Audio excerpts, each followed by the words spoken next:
Salut tout le monde, bienvenue à Tout le monde me parle. Et oui, on commence en retard. On commence en retard, c'est rendu une habitude de commencer en retard. Ah, je suis désolé, commencer en retard. Mais je vous promets, c'est le dernier retard, le dernier. Pourquoi c'est le dernier? Parce que, regardez ça, c'est autour de Radeau Infusté. Regardez comment c'est beau. Regardez. Parce que j'ai réglé mon problème. Je suis rendu avec un nouvel ordinateur. Ouais. OK, on s'entend, là, la nouvelle bête. Je ne l'ai pas encore apprivoisée encore comme je devrais, là. Mais, vous voyez, regardez, vous voyez, hein, Bon, c'est ça, c'est la nouvelle. Ça, c'est la raison pour laquelle on commence en retard. Il faut apprivoiser comment ça fonctionne. Mais bon, c'est pas grave. Vous savez, c'est la journée internationale des droits des femmes. Oui! Alors, mesdames, je vous présente mon hommage pour tout le travail que vous faites pour combattre pour vos droits. Hein, ça fait plaisir à Marie-Hélène qui attendait impatiemment que je fasse cette petite vidéo qui s'en vient. Ben oui, on avait filmé un entretien avec Anne-Ève. Et puis, ça n'avait pas très bien fonctionné l'autre jour parce que mon ordinateur a eu la brillante idée de clencher. Mon ordinateur a eu la brillante idée il a décidé que ça ne tentait plus de travailler. Non, ça ne tentait plus. Fait que c'est pour ça.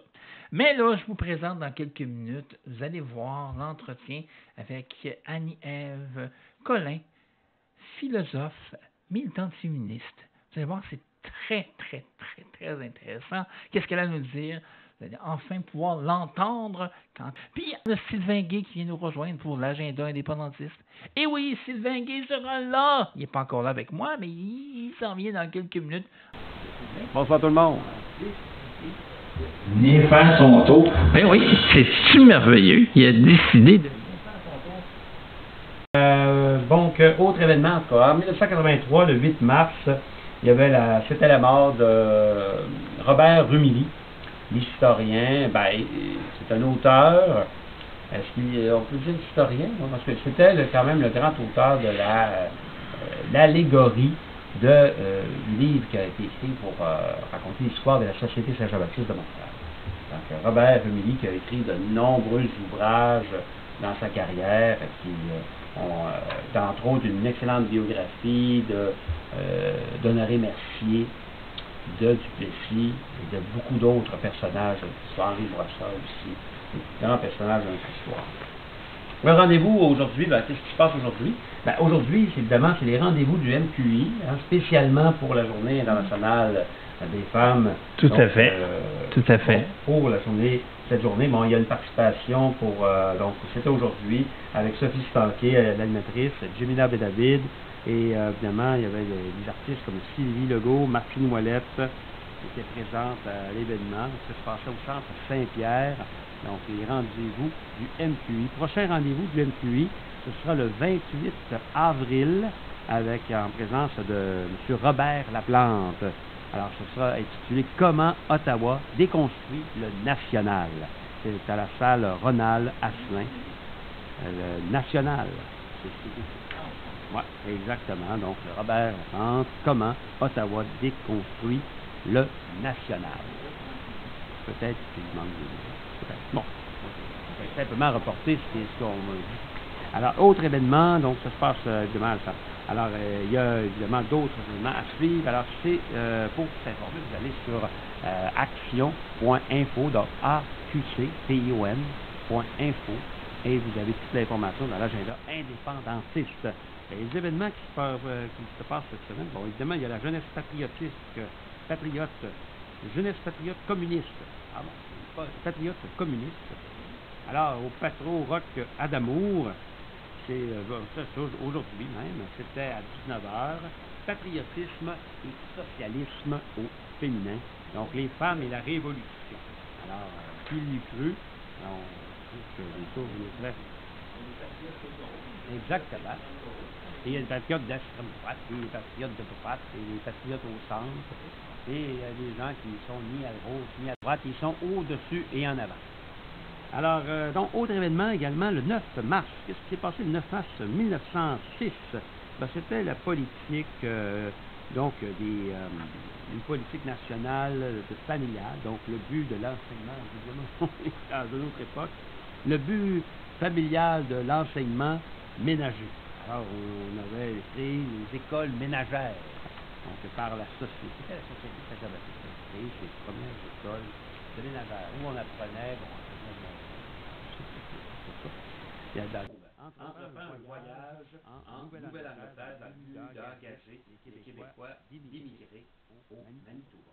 Alors, on faisait évidemment campagne aux États-Unis, parce qu'il y a beaucoup de Canadiens français, hein, on appelle ça l'exode des Canadiens français, au début, donc au tournant du 19e et du 20e siècle. Ça a commencé pratiquement après la Confédération. Alors, les gens trouvaient des familles très, très nombreuses sur les fermes, donc évidemment, en région, en campagne, les emplois étaient limités. Alors, pour travailler, les gens allaient, évidemment, se rendaient à la frontière et traversaient la frontière, justement, pour aller trouver du travail. Parce que on offrait du travail à beaucoup de salaires, mais c'était mieux que de crever de faim. Alors, des gens comme de cette époque qui sont restés célèbres, comme Louis Cyr, hein, qui a commencé sa vie à Lowell, et donc qui était très jeune hein, quand il est arrivé avec ses parents dans la ville où il a été remarqué par sa force herculéenne. Alors, c'est un autre de nos héros hein, qui a fait l'histoire et qui est revenu. Hein? Il est revenu au Québec. Il a toujours fait la promotion du Canada français, hein, du Québec, qu'il aimait profondément. Il a grandi. Autre, donc, les événements qui se bousculent, la loi Thornton, la fin des écoles bilingues au Manitoba, c'était le 10 mars 1916. Alors, les événements se bousculent, on interdit l'enseignement du français au Manitoba. Alors, ça, c'est un détail important. Hein? C'est la fin des écoles bilingues hein, au Manitoba. Juste pour faire comprendre aux gens, c'est ni plus ni moins que la mort de la langue française au Manitoba. C'est à partir de cet instant-là que le français a été pratiquement éradiqué, à part quelques poignées de résistants là-bas. Oui, exactement. Puis on résistait comment? On résistait dans les églises. Hein? On enseignait. L'Église servait à l'époque d'enseignement de la langue. La langue s'enseignait parce qu'on allait à l'église. L'église, évidemment, la messe était en latin, mais les gens se parlaient en français. Et puis, on faisait des petites écoles. Souvent, on faisait des écoles clandestines pour les enfants qui puissent continuer de parler de parler français. C'est des gens courageux qui ont fait ça. L'autre événement à suivre, on revient à notre époque. Alors, le 10 mars à 13h30, donc évidemment c'est dimanche, les 104 histoires, pardon, à la croisée des chemins. Est-ce que tu connais ce gars-là? Je ne le connais pas, malheureusement. C'est un blogueur incroyable. Je l'ai vu un peu sur Internet, c'est vraiment intéressant. Ah non, c'est bon. Hein. Et puis, ça serait intéressant peut-être de l'inviter, s'il est disponible, à venir ici pour une émission. Quand on sera capable de faire une émission sans qu'il n'y ait aucun problème, exactement. On va augmenter notre ou avec pouvoir. La fameuse formule cabaret, où on pourrait inviter des personnalités du monde du spectacle et du monde politique. Ce monsieur-là, j'ai eu quelques petits échanges avec lui par Facebook. Oui. Il semble pas apprécier beaucoup mon humour, cependant. Pas remarqué, ce gars-là? C'est quoi son nom déjà? J'ai oublié son nom. Son nom, c'est monsieur Jean-François Blais. Jean-François Blais. Il n'aime pas beaucoup mon style d'humour un peu vulgaire. Ça, j'ai remarqué ce détail-là. Bon. Mais par contre, comme pédagogue, c'est extraordinaire ce qu'il fait. C'est très bon. Allez voir ses vidéos. Jean-François Blais. Je trouve que c'est important de diffuser si vous cherchez des petites capsules efficaces sur l'histoire. Moi, je suis convaincu que ça va finir par déboucher dans l'émission de télé. Ça a toute la recette de quelque chose comme ça. Il est vraiment, vraiment, vraiment bon et vraiment pertinent avec ce qu'il fait. Alors, ça, c'est le dimanche. Alors, ça se passe au boulevard Fréchette à Chambly. C'est au 1301, boulevard Fréchette à Chambly. Donc, la croisée des chemins. Alors, vous allez entendre les 104 histoires en spectacle, l'histoire de la Nouvelle-France, racontée par Jean-François Blais. C'est un rendez-vous aux gens de Chambly et de la région de la Montérégie. Alors, une belle région, ici près de notre une belle rivière, la rivière Richelieu. Alors, et le chemin des Patriotes, hein, à Chambly, hein, on n'est pas loin du chemin des Patriotes. Alors, n'oubliez pas, du 11 mars et je pense que ça a commencé aujourd'hui, il y a eu une corrective, mais du 11 mars au 24 mars, c'est la Franco-Fête. Amuse-toi en français. Alors, c'est évidemment l'Office québécois de la langue française présente la Franco-Fête. Amuse-toi en français. Et ça se passe donc un peu partout.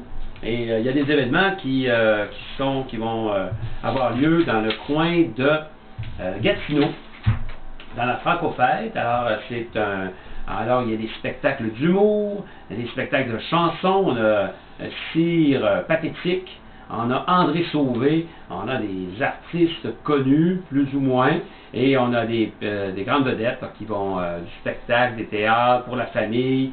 Il y en a pour tous les goûts, et ça se passe en français, s'il vous plaît. Wow. Alors, là, c'est tout un événement, la Franco-Fête, un rendez-vous à ne pas manquer. Autre événement à ne pas manquer, alors ici, on a également le lancement du magazine Oui, je le veux. Donc, ça a lieu lundi prochain, le 11 mars, un magazine, oui, c'est le magazine qui a été créé par un collectif d'indépendantistes. C'est un premier lancement, le lancement du premier magazine indépendantiste, Oui, je le veux. Alors, le Oui, je le veux, ça se passe donc au restaurant La Petite Marche. C'est au 5035 rue Saint-Denis, à Montréal, restaurant de La Petite Marche. Il y a une prestation artistique qui sont sur place. Alors, des artistes visuels également, Pierre-Marc Savard. Donc, pour les gens qui s'intéressent aux artistes visuels. Mais important de mentionner que évidemment, il y a des vedettes qui sont présentes. Le Biz est mentionné, il fait la page couverture. Biz, il parle d'une révolution inachevée. Alors, donc, un texte de Biz dans le nouveau magazine Oui, je le veux, vive le Québec libre. Alors, évidemment, c'est un magazine qui se veut le contraire de ce qu'on lit dans beaucoup d'autres magazines qui étaient édités par la presse, dont l'actualité. Quelle audace, ça, pour la Martine, sérieusement. Ben, c'est ça. Donc, c'est Martine Ouellette qui lance la revue Oui, je le veux. Alors, il y a une belle présentation. On a très hâte. C'est un 5 à 7. C'est un rendez-vous pour tous ceux qui veulent y assister à ce lancement de magazine. Autre événement à ne pas manquer, donc une éphéméride. En 2012, le 11 mars au 12 mars, qu'est-ce qui s'est passé en 2012? L'approche canadienne, l'approche québécoise, c'était en histoire, donc l'anniversaire, c'est la loi fédérale sur les jeunes contrevenants, le Québec réhabilite et Ottawa réprime. Alors, c'est un autre événement qui s'est passé dans notre beau Québec, alors en 2012. En 2012, ça a été évidemment la grande révolution, le printemps érable. Qui ne se souvient pas du printemps érable? On était à peu près dans ces dates-ci, dans les grandes manifestations, dans les grands rassemblements, où on avait des jeunes qui allaient dans la rue à plus de 50, 60, 100 000 personnes. Je pense qu'il y a eu une pointe de 100 000 personnes qui étaient dans la rue. Alors, donc, vraiment, tout un événement. En 2012. Autre événement, le 13 mars, qu'est-ce qui s'est passé le 13 mars? En 1971, c'est donc l'Ombudsman du Québec, le protecteur du citoyen, critique la conduite des forces policières et de l'armée pendant la crise d'octobre en 1970. Il faut savoir aussi qu'à l'époque, en 1970, lors de la crise d'octobre, c'est un régiment étranger qui est venu ici donc faire peur à la population. C'est les gens qui venaient des régiments de l'Ontario. Évidemment, on ne voulait pas avoir Donc, les Québécois étaient tassés, soit les militaires québécois étaient tassés pour faire place à des bons Canadian Boys du Canada anglais. Donc, et donc, un événement le 13 mars 1963, c'est l'adoption par le Québec du lys blanc comme l'emblème floral. Alors, c'est donc, un 13 mars 1963, ça s'est passé. Autre événement à suivre, on revient chez nous. L'Assemblée citoyenne de Vieux-Longueuil, alors une assemblée citoyenne avec Catherine Fournier, députée de Marie-Victorin. Alors c'est un 13 mars à 19h à la maison Gisèle Aupry Saint-Germain, alors foyer Saint-Antoine, c'est sur la rue Grant à Longueuil. Chez nous, Longueuil, chez nous. 150 rue Grant à Longueuil. Alors c'est un événement citoyen, une assemblée citoyenne. Autre événement, bon, il y a une assemblée publique. Comment gagner contre le troisième lien? Alors, donc, Sol Zanetti et Catherine Dorion vous invitent, pour tous ceux qui s'intéressent, les gens de Québec, une assemblée publique. Comment gagner contre le troisième lien? Alors, c'est une assemblée publique, mais on vous dit quel est le sujet.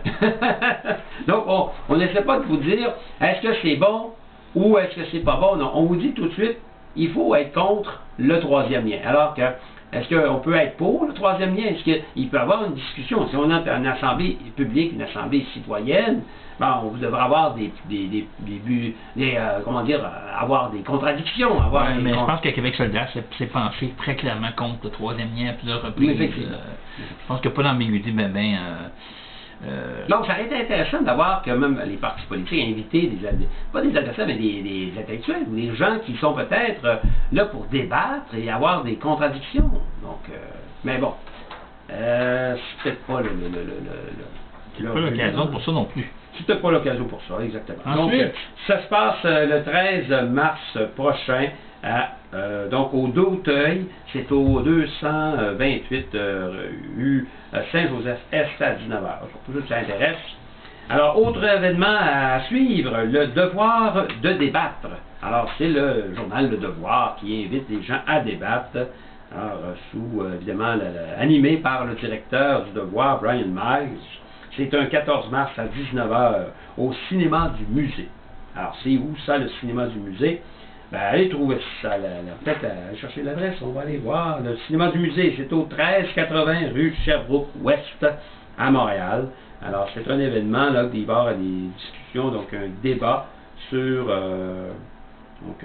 quelles sont les habitudes de consommation observées, que recherche le public montréalais, comment la fréquentation des lieux culturels est-elle appelée à évoluer et comment les artistes peuvent-ils réellement trouver un public pour leurs œuvres. Alors, plein de questions qu'on va se poser par rapport à la culture, l'art vivant, public absent. Ensuite, mon cher Sylvain, ensuite, qu'est-ce qui se passe? Les gens qui ont hâte qu'on reprenne l'entretien avec Annie-Ève. Oui, est-ce que l'entretien est possible de le faire? Oui, Félicite-nous, fait signe qu'on termine avec toi, puis il n'y a pas de problème. Oui. Je fais signe à tes on peut revenir plus tard aussi. On peut revenir plus tard pour la suite. Je pense. Il y en a encore beaucoup. Non. On a encore 2-3. Ça donne le temps à tes signaux de se préparer. Oui, OK. Il est encore. OK. On va le préparer. Alors, le 15 mars 1972, les démarches des 3 Esquimaux et d'un Blanc auprès du premier ministre de l'époque, Robert Bourassa, en vue de la formation d'un gouvernement régional autochtone dans le Grand Nord. Alors, ces démarches ont eu lieu le 15 mars 1972.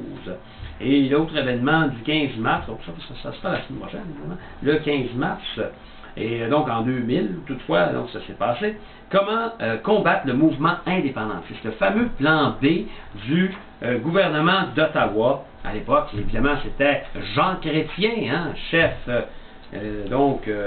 très, très aimé de nos adversaires et évidemment du Canada anglais, qui a sauvé le Canada de la séparation et du désastre qui était évidemment l'indépendance du Québec.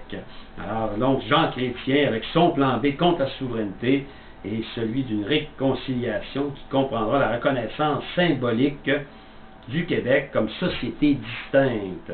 Et donc, mais surtout du contexte, en tout cas, de la campagne de visibilité, il y avait des drapeaux, il y avait, on affichait Canada partout, puis dans les publicités, dans les médias, à la télévision, à la radio, tout ça partout. Et ça s'est fait, donc, évidemment, avec la fameuse loi de la clarté, puis adoptée le 15 mars 2000. Alors, donc, c'est le fameux plan B. Alors, pour en savoir plus, vous allez dans l'agenda indépendantiste, 15 mars 1976, le prix Calixa-Lavallée, remis à Félix Leclerc par le Mouvement national des Québécois et Québécoises, donc le MNQ, en 1976, 15 mars. C'était remis à un grand de chez nous, Félix Leclerc. Donc, des événements, il va y avoir une manifestation le 15 mars pour le climat. Alors, il y a plusieurs partis qui vont y être, dont Québec solidaire, québécois, le Bloc québécois, évidemment. Donc, il va y avoir des gens, ils vont se rassembler près de la statue de Sir Georges-Étienne Cartier, qui est au pied du Mont-Royal. Alors, donc, des événements qui se produisent. Il y en a plusieurs, et puis ne manquez pas. Évidemment, il va y avoir un congrès la semaine prochaine aussi. Vous allez sûrement avoir ça avec des nouvelles, le congrès de refondation Du Bloc québécois, d'ailleurs, je serai là. À Sorel. Je serai là 2 jours de temps, et oui, malheureusement, je serai là. Pourquoi je dis malheureusement? Parce que la politique prend trop de place dans ma vie. Hey, salut tout le monde! Bienvenue à Tout le monde me parle, prise 2. Eh oui, prise 2! Pourquoi prise 2? Parce que cette fois-ci, on le refait de version améliorée pour vous donner un maximum de contenu ce soir. Bienvenue à Tout le monde me parle. Oui, les filles qui parlent, c'est pas le fun. Bienvenue à Tout le monde me parle. On a une belle soirée en vue. Encore une autre belle soirée à Radio Infocité. Je m'appelle Martin-Joseph Lamontagne, au cas que vous ne le saviez pas. Et si je n'étais pas là vendredi? Eh oui, je n'étais pas là parce que je vous ai été infidèle. Mais pour une très, très, très bonne raison. Parce que, voyez-vous, il y avait un événement organisé à l'occasion du 15 février. Le 15 février, pour ceux qui ne savent pas, c'est la commémoration de la pendaison des Patriotes. Et cette année, c'était le 180e anniversaire. Exactement, ça, 180e anniversaire de la pendaison des Patriotes, entre autres celui de Chevalier de Lorimier qu'on se connaît, qu'on connaît tous, le plus connu de la gang. Et alors, on m'a demandé, on m'a mandaté d'aller filmer l'événement organisé par le Rassemblement pour un pays souverain qui mettait en vedette, entre autres, Simon-Pierre Savard-Tremblay, Martine Ouellette et René Ricard et Marie Massé qui ont écrit un livre. Et oui, ils ont écrit un livre qui s'appelle « Ce que le Canada ne vous dira pas ». Alors, ils ont reçu le prix Jules Réaume. C'était fallait absolument que je sois là parce que, entre autres, ces gens-là, s'ils ont reçu ce prix-là, c'est parce que le livre mérite votre attention. C'est pas la première fois qu'on en parle. Et puis, vous avez pu connaître d'ailleurs ce livre-là à l'occasion de l'événement qu'on a fait le 21 décembre dernier, à l'occasion de Noël avant tout le monde. Et oui, ils sont venus parler de leur livre, le travail qu'ils ont fait de longue haleine. Alors, je pense que c'était un peu un ensemble de coïncidences qui fait qu'on finit par recevoir le prix Jules Réaume pour l'ensemble de leur travail militant. On les salue en passant. Alors, je ne prendrai pas trop de notre temps, là, parce que forcément, on est pressé, mais je suis Marie, je t'ai même pas présenté. Mais non, mais attends, je voulais juste rajouter... Elle a toute la caméra sur elle encore. Marie, qu'est-ce qui se passe? Non, je te reconnais plus. Tu m'astimes déjà. Je veux juste rajouter que vendredi dernier, quand même, Martine Ouellette s'est beaucoup inspirée de ce que René Ricard et Marie Massé ont écrit dans leur livre lors de son discours. Elle a lu. Entre autres, Martine Ouellette, effectivement. Martine Ouellette a encensé le livre, effectivement. Alors, comme vous pouvez voir, je suis entouré, bien entouré ce soir. Entouré d'une panoplie de collaborateurs. Alors, j'ai à ma côté... À mon côté. Un autre gorgée de bière.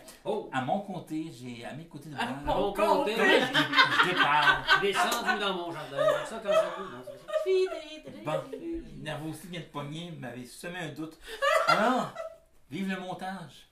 À mes côtés, Marie-Hélène Boucher. Oui, Marie-Hélène Boucher, qui a une caméra bien à elle. Et oui, elle a toute l'attention de la caméra. Elle est venue faire son tour ce soir. Il y a aussi Sylvain Guy, un autre habitué que vous connaissez, toujours bien vêtu, n'est-ce pas? Et cet homme est célibataire, soit dit en passant. Mais les dames ne se courent pas, bizarrement, je ne comprends pas pourquoi. Ça doit être parce que ça doit être un homme difficile, où il est à la quête désespérée de l'âme, je sais pas. De la muse. De la muse, c'est ça, quelqu'un qui l'amuse. Ouais, ça n'existe pas. Ça n'existe pas. Mais aussi, vous l'avez vu à la caméra, on a un invité spécial. On a un invité spécial et on va la laisser elle-même se présenter Bonsoir. Bonsoir Martin, Marie-Hélène, Sylvain. Bonsoir tout le monde. Annie-Ève Collin, philosophe. J'ai contribué à un collectif dirigé par Normand Baillargeon, le philosophe québécois bien connu. Là, c'est clair qu'on va le voir ton livre, il n'y a pas de problème. La liberté surveillée. Ouais. Tu as collaboré à un collectif. Oui. Donc, comment ça s'est passé? C'est Normand Baillargeon qui t'a rejoint? Oui, Normand Baillargeon a recruté, il a rassemblé une liste de collaborateurs qui ont eux-mêmes été victimes de tentatives de censure. Parce que depuis quelques années, on en parle de plus en plus, les tentatives de censure à l'université ou dans d'autres contextes. Et puis, moi, j'ai écrit un chapitre dans le collectif dans lequel je parle de l'importance de la liberté d'expression sur le plan épistémique, parce qu'il y a deux volets, finalement, il y a deux domaines dans lesquels la liberté d'expression importe, le domaine politique, puis le domaine épistémique. Mais il nous a aussi demandé de rapporter les tentatives de censure dont on a fait l'objet. Alors moi, j'ai été chanceuse parce que les tentatives n'ont pas fonctionné. Mais ça vaut la peine quand même d'en parler. Mais ce que je veux savoir, parce qu'en fait, Annie-Ève, toi, tu es enseignante de philosophie. Oui, au niveau collégial. Ouais. Est-ce que toutes ces tentatives de censure-là, est-ce que ce sont tes élèves qui ont fait les plaintes? Pas du tout. Non. Pas du tout. Non. Donc, tu n'as aucune idée de qui a fait des plaintes? C'est anonyme? Ben, en fait, effectivement, c'est des plaintes qui ont été adressées à l'institution où je travaille. Bon, j'ai fait l'objet d'intimidation sur Facebook. Ça, c'est relativement simple. Hein? Tu bloques le monde, puis t'es tranquille. Même s'ils se font des faux comptes pour... tu bloques. Fait qu'il y a des gens qui sont venus t'acheter. Mais c'est ça. J'ai eu des plaintes souvent anonymes. En fait, la plupart ont été anonymes. Ça fait 2 ans et demi là, que c'est arrivé à plusieurs reprises. Je vais pas toutes les raconter. Donc, mais... c'est des gens très courageux qui sont dans l'anonymat. Oui. C'est ça, des gens qui ont beaucoup de courage. Ils ont beaucoup d'arguments aussi. Ce qui est arrivé, je vais raconter les fois qui, selon moi, sont les plus marquantes. Les plus marquantes. Une fois, quelqu'un a appelé la coordonnatrice de mon département en disant être la mère d'un de mes élèves. Puis, elle disait vouloir porter plainte pour 2 raisons. Puis que la première, c'était que j'intimidais plusieurs élèves, incluant son fils. Alors, à la coordination, on a voulu savoir le nom de son fils pour pouvoir valider auprès de l'élève concerné. Puis elle n'a pas voulu répondre en disant qu'elle voulait que ça reste confidentiel. Ce qui a fait que c'était pas recevable. La personne s'est fait expliquer, oui, c'est confidentiel, mais ça peut pas être anonyme. Parce que sinon, n'importe qui peut nous appeler puis nous dire n'importe quoi sur un enseignant qui travaille avec nous. Oui, en effet. Donc, ça n'a pas fonctionné. J'ai eu aussi... en fait, on m'en a informé. Ça n'a pas été retenu, mais... Tu n'as pas été convoqué. Absolument pas, mais on m'a informé que c'était arrivé. Je pense que c'était normal aussi de me le dire. Puis, une fois, quelqu'un a écrit un courriel à la direction des études, puis ça avait l'air d'être un faux nom aussi. Puis l'individu disait qu'il y avait l'impression que j'obligeais les élèves à penser comme moi, qui avait remarqué que je faisais lire des auteurs comme Daniel Barry, Richard Dawkins, Sam Harris. Oui, puis... Ben oui. C'est quoi le problème? C'est des auteurs parfaitement valables. Mais en fait, lui, son point, j'ai pu voir... C'est pas des romans Lequin là, qui écrivent ces gens-là. Ben, Dawkins est biologiste. Daniel Barry est un anthropologue. Okay. Sam Harris, philosophe et neuroscientifique. Des gens sérieux, des gens qui absolument, sont critiques. Absolument. Puis, en fait, le souci que l'individu exprimait, c'était que je présentais des auteurs avec lesquels je suis d'accord. Ben, il n'a pas dû regarder mon plan de cours au complet, parce que s'il l'avait fait, il aurait vu que je fais aussi lire Hubert Reeves, Michel Seymour, Charles Taylor. Non, on sait que c'est des gens très, très controversés. Là, ils sont très dangereux, ces gens-là. Et surtout, Hubert Reeves, c'est quand même un astrophysicien. C'est quand même quelqu'un qui est de haut dans les étoiles. Hey, tu vas te faire ravir ta place. Commence à avoir de la compétition à Oh soir. là. Il y en a deux qui s'amusent à faire des blagues. Hey, là. Bon. Ben, parlant de blagues, vous allez penser que je vous en fais une avec la troisième anecdote que je vais vous raconter. Mais juste pour revenir à ta deuxième, Oui. la personne n'était pas dans ton cours. On sait même pas c'est qui. OK, elle n'a pas voulu se nommer non plus. Donc, Mais C'est juste quelqu'un qui a demandé le courriel était signé, mais la personne disait qu'elle n'était pas un élève, qu'elle avait entendu un élève parler de moi. Ah, OK, oui, c'est ça. Ah, oui. un élève parle oui de toi. dire. Oh. Oui, d'accord. Attention, Mais- quelqu'un parle de vous. Checkez bien ça. Il y en a beaucoup sur... Je te jure, Marie-Hélène, tu le croiras pas. OK.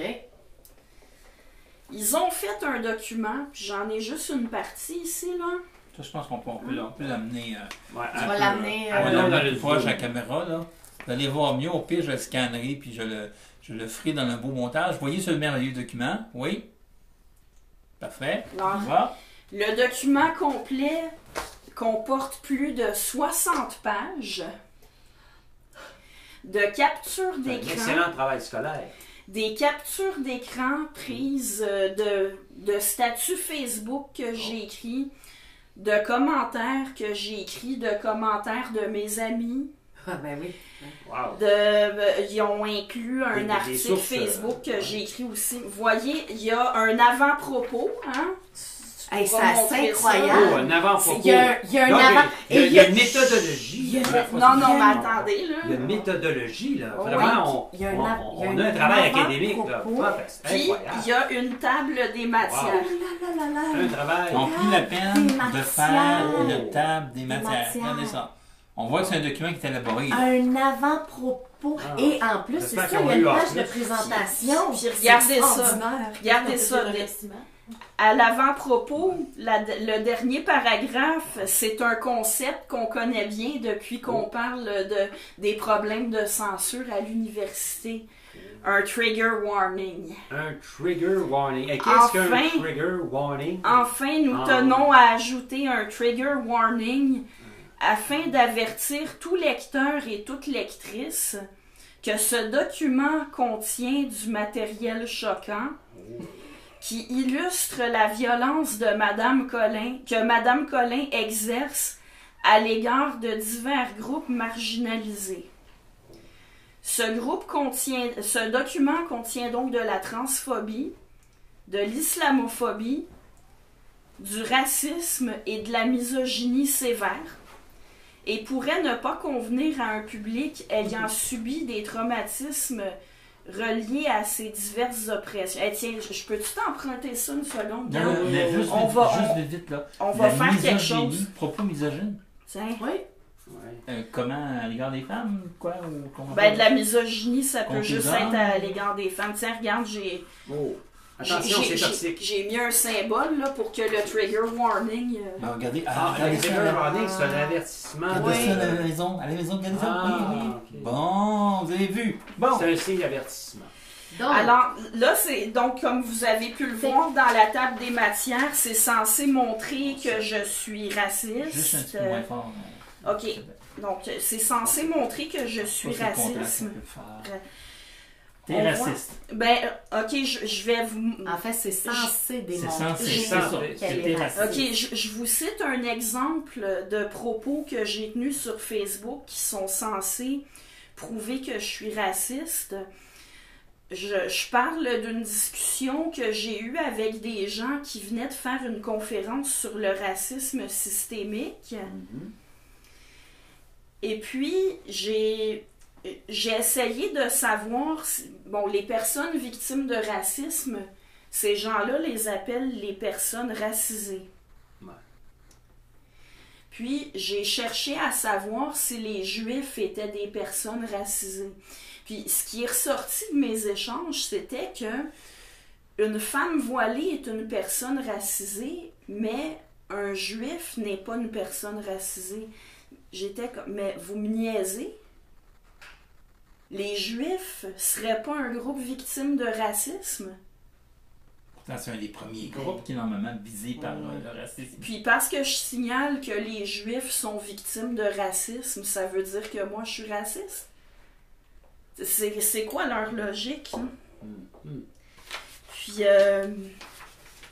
bon, tiens, ma transphobie. Bon, moi, ok, je le dis, là, l'espèce humaine est objectivement sexuée. Ça, on va y revenir. Ouais. Donc, c'est ça mon côté transphobe, c'est de dire que il y a deux sexes. Les femelles humaines, c'est les femmes, puis les mâles humains, c'est les hommes. Mais souvent, ils nous disent que non, être femme ou homme, c'est une question de genre, puis qu'en fait, les personnes trans... Puis celles qui s'autoproclament non-binaires, elles viennent transgresser les normes de genre. Puis que les normes de genre, comme c'est socialement construit, on peut s'en émanciper. Alors j'ai écrit ça.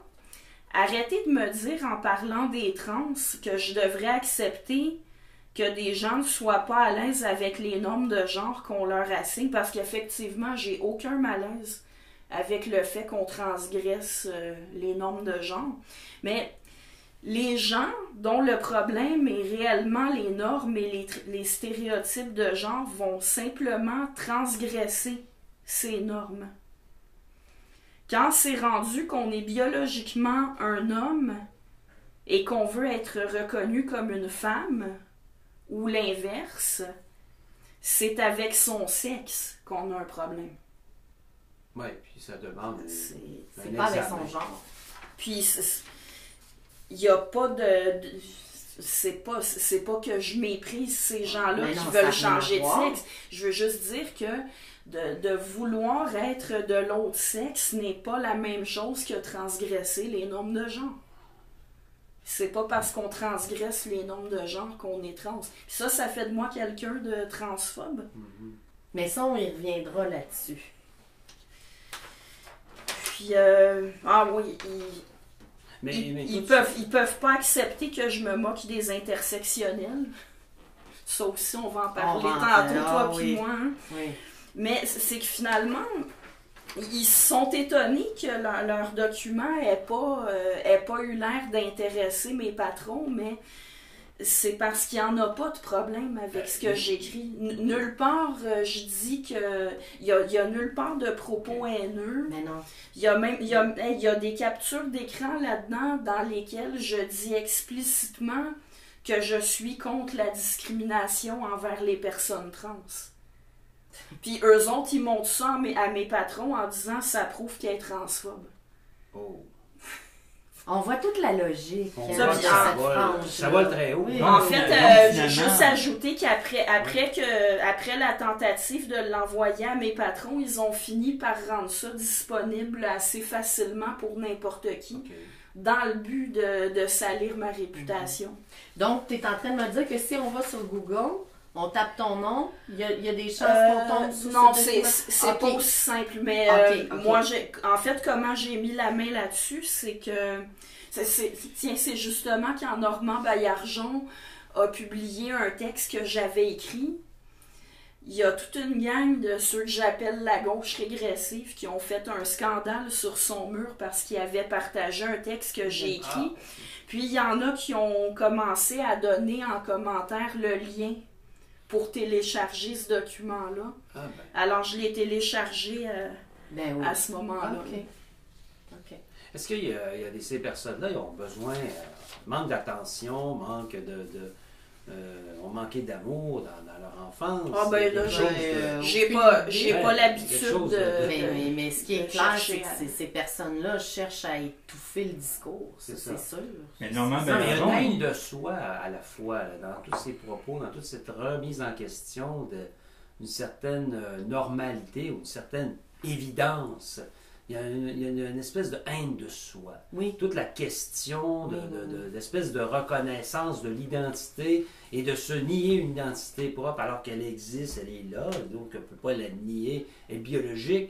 Et il y a comme une espèce de haine de soi qui est amenée avec des penseurs qui viennent souvent des universités américaines, d'une certaine gauche états-unienne, qui vraiment envahit l'espace public, envahit nos universités, et nous contamine. On est contaminé par McGill, Concordia, avec des universités où on a véritablement une pensée doctrinaire. Sylvain, elle vient d'où cette gauche-là, d'après toi?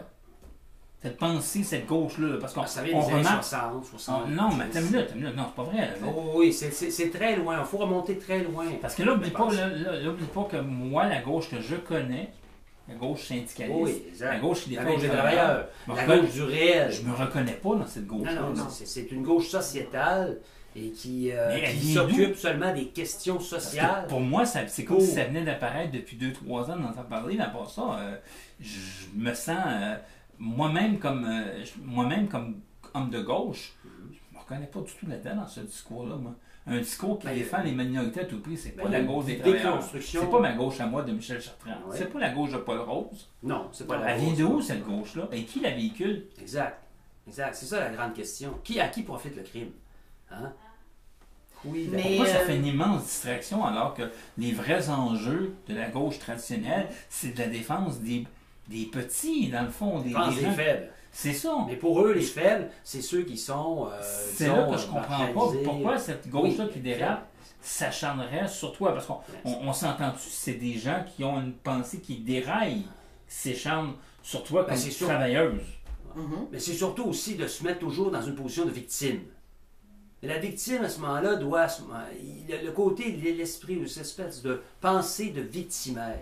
De se voir comme une victime, comme étant en subissant un blâme, une discrimination et tout ça, alors qu'il y a toujours existé des discriminations, il y a toujours existé des problèmes avec les classes sociales. Hein? Quand on pense à la gauche, Karl Marx, tout ça, on voyait une hiérarchisation de la société. Alors, on remet en question toutes ces choses-là, puis on déconstruit l'être humain. Aujourd'hui, il y a une pensée binaire. La pensée binaire est venue de l'informatique. Une chose qui est assez remarquable, en tout cas avec les militants que moi j'ai sur le dos, puis je l'ai remarqué aussi parce que j'en connais comme Marie-Hélène, qui ont aussi été victimes des traitements de ces gens-là. Martin aussi. Entre autres, moi aussi, j'ai connu ça. Ils se posent en victime, mais à un point qu'ils considèrent que ça rend légitime de leur part d'avoir des agissements avec les autres qui sont tout à fait abjects, violents, ils font de la diffamation, comme quand ils essaient de faire croire que j'intimide des élèves, c'est une pure invention, ça. Mais oui. Il n'y a pas de preuves, il n'y a pas de... Puis ils ont essayé, d'après moi, c'était une tentative pour m'intimider. J'ai souvent reçu des messages de militants qui disaient il existe un groupe Facebook fait par tes élèves où ils disent comment ils te haïssent. Mais ça, je ne l'ai jamais cru parce que, écoutez, j'enseigne à la formation générale au cégep. Mes élèves viennent de plein de programmes différents. Fait que pour que ce groupe-là existe, déjà, il faudrait que tous mes élèves me haïssent. Puis c'est vraiment pas ça les échos que j'ai de la part de mes élèves. Mais il faudrait en plus qu'ils se connaissent toutes, qu'ils se soient concertés pour faire un groupe secret, Puis qu'en plus, ils connaissent les militants que j'ai sur le dos, parce que c'est un groupe secret pour qu'ils le connaissent. Faudrait que mes élèves les connaissent. Puis en plus, ça voudrait dire que mes élèves veulent se plaindre de moi, puis qu'au lieu d'aller à l'association étudiante, ou au département, ou à la direction, ils feraient un groupe sur Facebook. On s'entend que ça tient pas debout. Mais c'était très clairement, moi je suis convaincue que c'était une stratégie pour me mettre mal à l'aise. Et te faire taire. Pour me rendre... pour me rendre nerveuse, quoi. Ouais. Et justement, là, si on parle, en fait, parce que là, on va parler de liberté d'expression, si on parle de ça, je pense qu'on ne peut pas passer à côté de ce qui s'est passé avec Nadia El Mabrouk. Oui. Avec la Fédération autonome des enseignantes et des enseignants. Hein. Je veux juste rappeler le contexte. Un autre cas de censure, entre autres. Oui, en effet. Donc, les 18 et 19 février dernier, la Fédération autonome des enseignantes et des enseignants a tenu son colloque annuel. Donc, et normalement, Nadia El Mabrouk devait participer au colloque devait faire une conférence à propos du cours d'éthique et culture religieuse.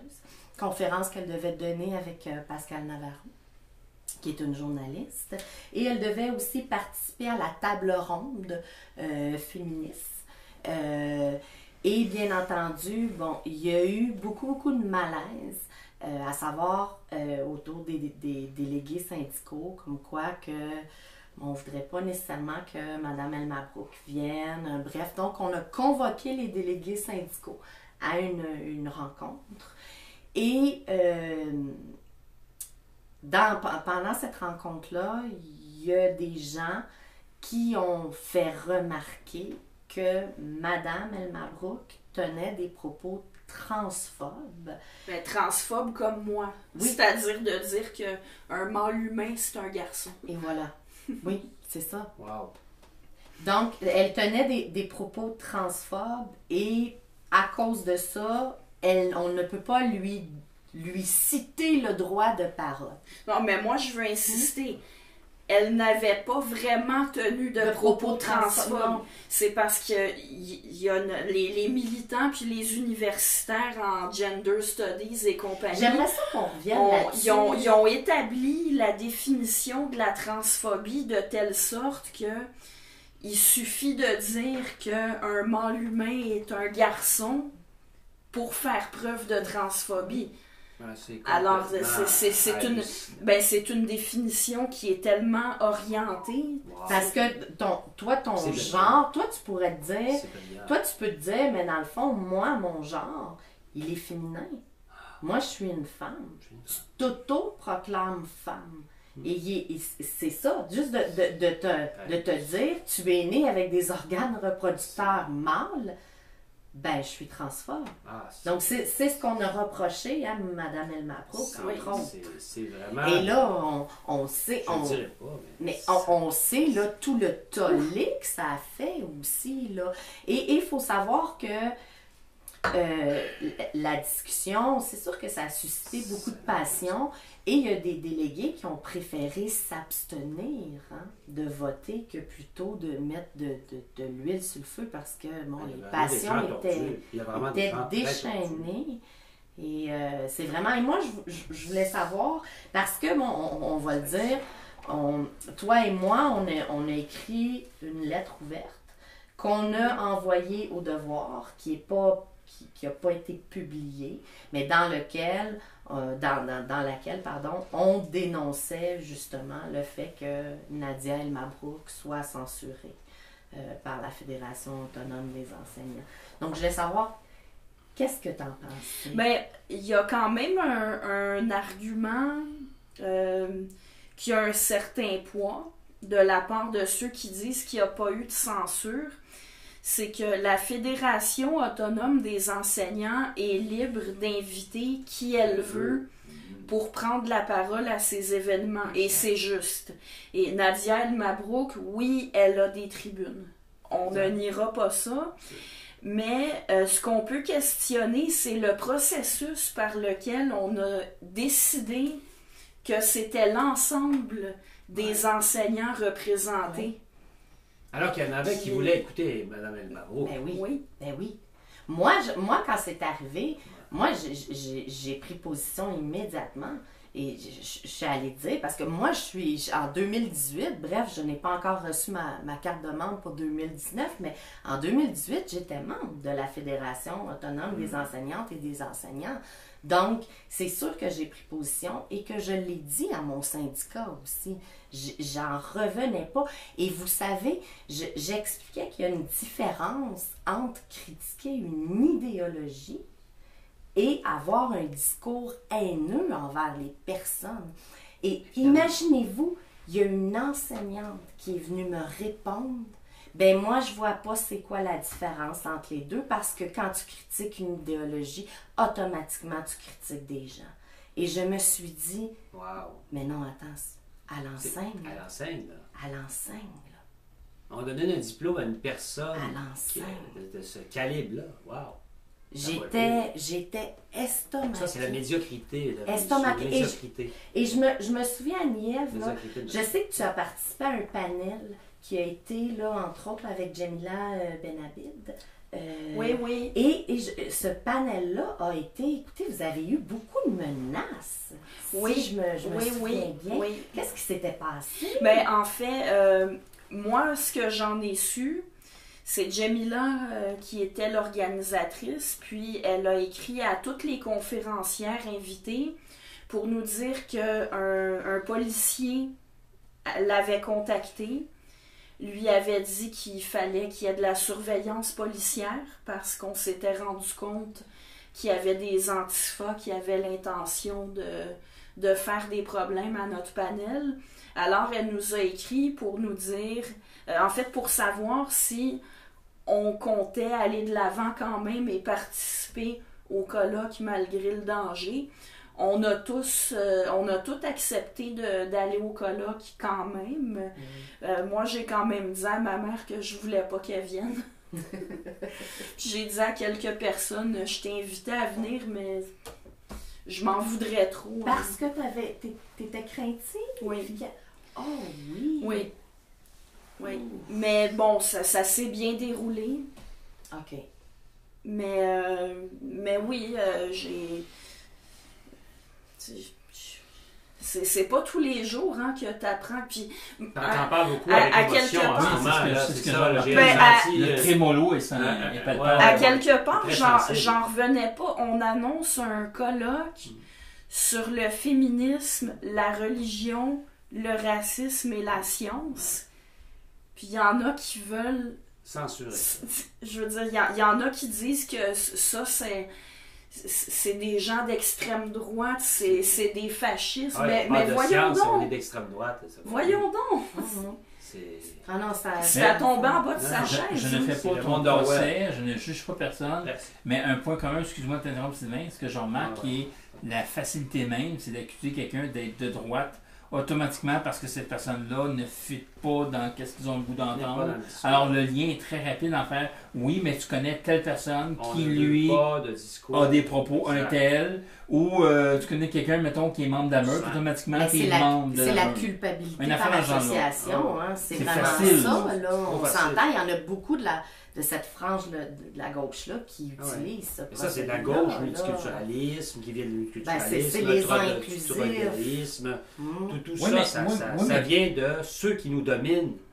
Ouais, C'est mais- ça, là. À qui profite le crime? Ceux qui nous dominent. Sylvain, basiquement, là, juste la C'est le base, système. la gauche à l'origine, là, elle revendiquait ce droit à la liberté d'expression dans Eh les années oui, bien 40, 50, parce Bien que sûr. la religion était étouffante. Exactement. Elle empêchait toute forme de discussion. Il y avait des livres à l'index, il y avait évidemment des auteurs censurés. Alors, des comment ça se fait? cultures, Mais l'index, c'est de retour. Là. Il y en a qui voudraient interdire certains auteurs Et à sur Internet, il l'université. voudrait avoir une censure sur Internet aussi.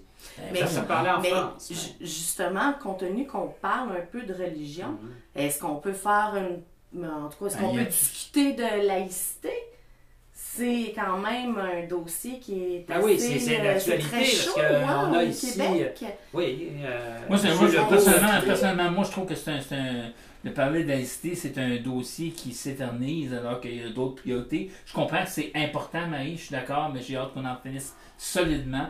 Parce que je pense que ce qu'on veut tous, c'est le bien vivre ensemble, qu'on trouve un terrain d'entente qui fait qu'on peut passer à un autre sujet. Ça, c'est la laïcité. Je suis pas mal. Oui, non, je peux dire à quel degré. Tu sais, comme il y a plusieurs compromis.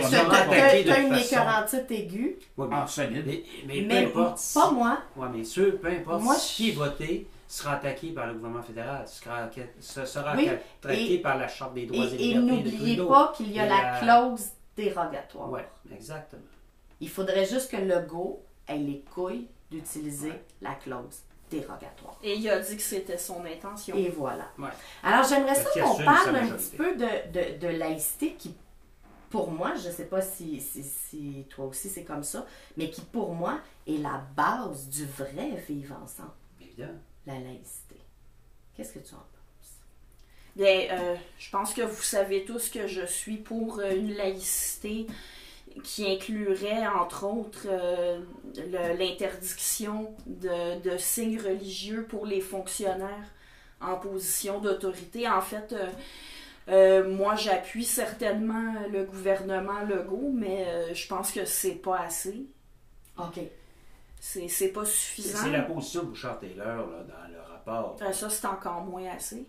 C'est ça. C'était pas il n'y avait pas l'autorité. Non, parce que Legault veut que ça s'applique aux enseignants aussi, mais ça inclut pas les éducatrices en garderie. Est-ce qu'on peut imaginer une position d'autorité plus claire qu'un adulte? Donc la clause grand-père, tu capotes pas là-dessus. Non, mais ça n'a pas rapport avec la clause. Non, mais c'est le compromis. Non, c'est que l'interdiction, selon moi, devrait aussi s'appliquer aux éducatrices et éducateurs en garderie. On y va aux garderies parce qu'on est à la base. C'est des positions d'autorité. Oui. Tu es en position d'autorité, c'est clair, là. Moi, je vais juste faire une petite parenthèse là-dessus. En interpellant Julie qui est en train de s'endormir, notre public en délire. Une parenthèse, on fait juste une parenthèse sur qu'est-ce que tu m'as déjà dit une fois. Une petite madame qui travaille à ton travail. Excusez-moi, vous ne la voyez pas à la maison, là, c'est mon public le plus fidèle, ainsi que les chats. Mais je veux dire, Julie, ce qu'elle m'a dit à son travail, c'est, il y a une petite madame qui est une musulmane voilée, qui vient travailler tous les jours, puis que, par respect, elle enlève son voile pour travailler. Par respect, puis quand elle rentre, quand elle sort, elle le remet. Elle travaille dans une maison de personnes âgées. Forcément, elle ne veut pas imposer ses croyances à ses clients. Et ça, je trouve ça beau. C'est un exemple que... C'est un exemple, évidemment. Un exemple que la personne, elle a compris. Mais là, moi, ce qui m'énerve avec la laïcité, c'est que souvent, on va dire que ça sert à pointer une religion. Entre autres, là, on s'acharne beaucoup, ça a l'air qu'on s'acharne beaucoup sur le voile. Comme quoi que la laïcité, ce serait la façon, c'est une façon dans le fond de cacher notre islamophobie, de cacher blablabla. Moi, je voulais savoir c'est quoi ta position. Tu sais, moi, avant d'être pour la laïcité, je suis surtout une militante antithéiste. Et on fait le même reproche aux antithéistes. On est antithéiste, on est contre toutes les religions théistes. Mais la seconde qu'on dit un mot contre l'islam... on se fait dire tu parles toujours juste de l'islam. Ben non, cherche-les mes publications sur le christianisme, tu vas en trouver, ce sera pas long. En fait, moi ce qui est drôle, c'est que je suis aussi virulente dans mes critiques du christianisme que dans mes critiques de l'islam. Puis autant j'ai des inclusifs autoproclamés, dès que je dis quelque chose sur l'islam, ils me reprochent de pointer toujours l'islam. Puis ils me disent le christianisme est pas mieux. Puis quand je parle du christianisme, là j'ai des chrétiens réactionnaires qui viennent me dire d'arrêter de m'en prendre tout le temps juste au christianisme, puis que je devrais me rendre compte que l'islam c'est ci, l'islam c'est ça. Mais je parle autant là, de l'un que de l'autre. Puis bon, cette semaine, il a été question dans les journaux que les écoles qui avaient des crucifix à leur mur ont dû les décrocher Legault a dit il faut les décrocher. C'est tous les signes religieux. Sauf que Moi, on veut des enlever signes du de la patrimoine. fonction. Ouais, Moi, mais le c'est des problème, signes du C'est patrimoine. bien une discussion intéressante. C'est ça, c'est des signes Qu'en du est-il au patrimoine. patrimoine, On alors? peut pas arriver puis détruire des monuments ou des édifices. Mais qui Mais parle c'est de ça. détruire. Ben, il y a C'est des des édifices qui ont des crucifix incrustés dans la pierre. Alors, il y a une grande question, c'est que ça fait partie de notre patrimoine, ça fait partie de notre histoire. L'Église catholique a été pour nous salvatrice. Peu importe si elle a eu des torts, à tort ou à Elle a raison, contribué elle a à été façonner notre salvatrice. identité. Oui, à former notre identité. Mais- C'était le rempart de ce que nous avions. Mais Plus personne n'a l'État. mis ça. L'État était plus là. L'État était plus là. Mais non, mais de détruire ou Toi, tu dis que tout ça ne- simplement de rejeter de tout ça, notre passé ou notre histoire par rapport à des monuments ou des. Je suis d'accord, des Sylvain, mais édifices, Marie a des dit choses. que personne renie cette chose-là. Non, mais Non, personne. mais de je retirer veux dire, tous ces symboles. non, personne ne nie le fait que le catholicisme, la religion catholique a été très présente au Québec et que c'est vrai que, je veux dire, la colonisation et l'Église Si catholique. on a eu un État, si on a eu une révolution Tu sais, il y a tranquille personne qui en nie 60, ça. c'est par rapport évidemment à l'existence de l'Église catholique qui nous a permis de survivre. Mais moi, là où je veux en venir, le fait, là, je veux juste On va y montrer... revenir, Sylvain, mais c'est Oui, intéressant ce que tu mais- dis. Puis tu passes pour un réactionnaire à ce moment, fait qu'on va juste clarifier pour ceux qui nous écoutent, là, puis qui capotent un peu, puis qui disent que ce gars-là, là, t'as un titre de Yann Gros, c'est clair qu'il est d'extrême droite. On va Je suis un clarifier ça républicain en passant. tantôt. Ouais, c'est ça. Mais en fait, là, vous me faites perdre mon idée. Ah, j'ai ça. C'est vendredi soir. hein. Non, mais c'est parce que... Non, mais elle est en train de. Oui, ben j'avais... Puis là, Elle mijote. Non, mais justement, c'est le Oui, symbole. c'était... Non, c'était...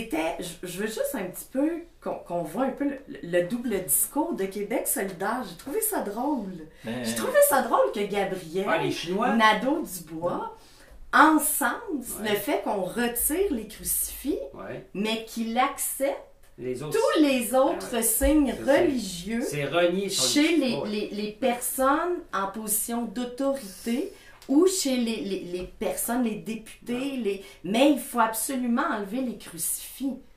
C'est parce Moi- qu'à un moment donné, Moi, ça je dis qu'il fonctionne. faut tout enlever. Oui, je suis d'accord avec toi, moi aussi. Bon, Je pense qu'il faut évidemment, tout enlever. S'il On y, a- devrait pas si- être d'accord. s'il y a des crucifix incrustés puis que ça impliquerait de détruire un monument, c'est sûr que c'est différent. Mais si on peut juste les décrocher puis Puis les en- mettre ailleurs, puis ça n'a rien à faire sur le mur d'une classe, un Non, je signe suis religieux. d'accord.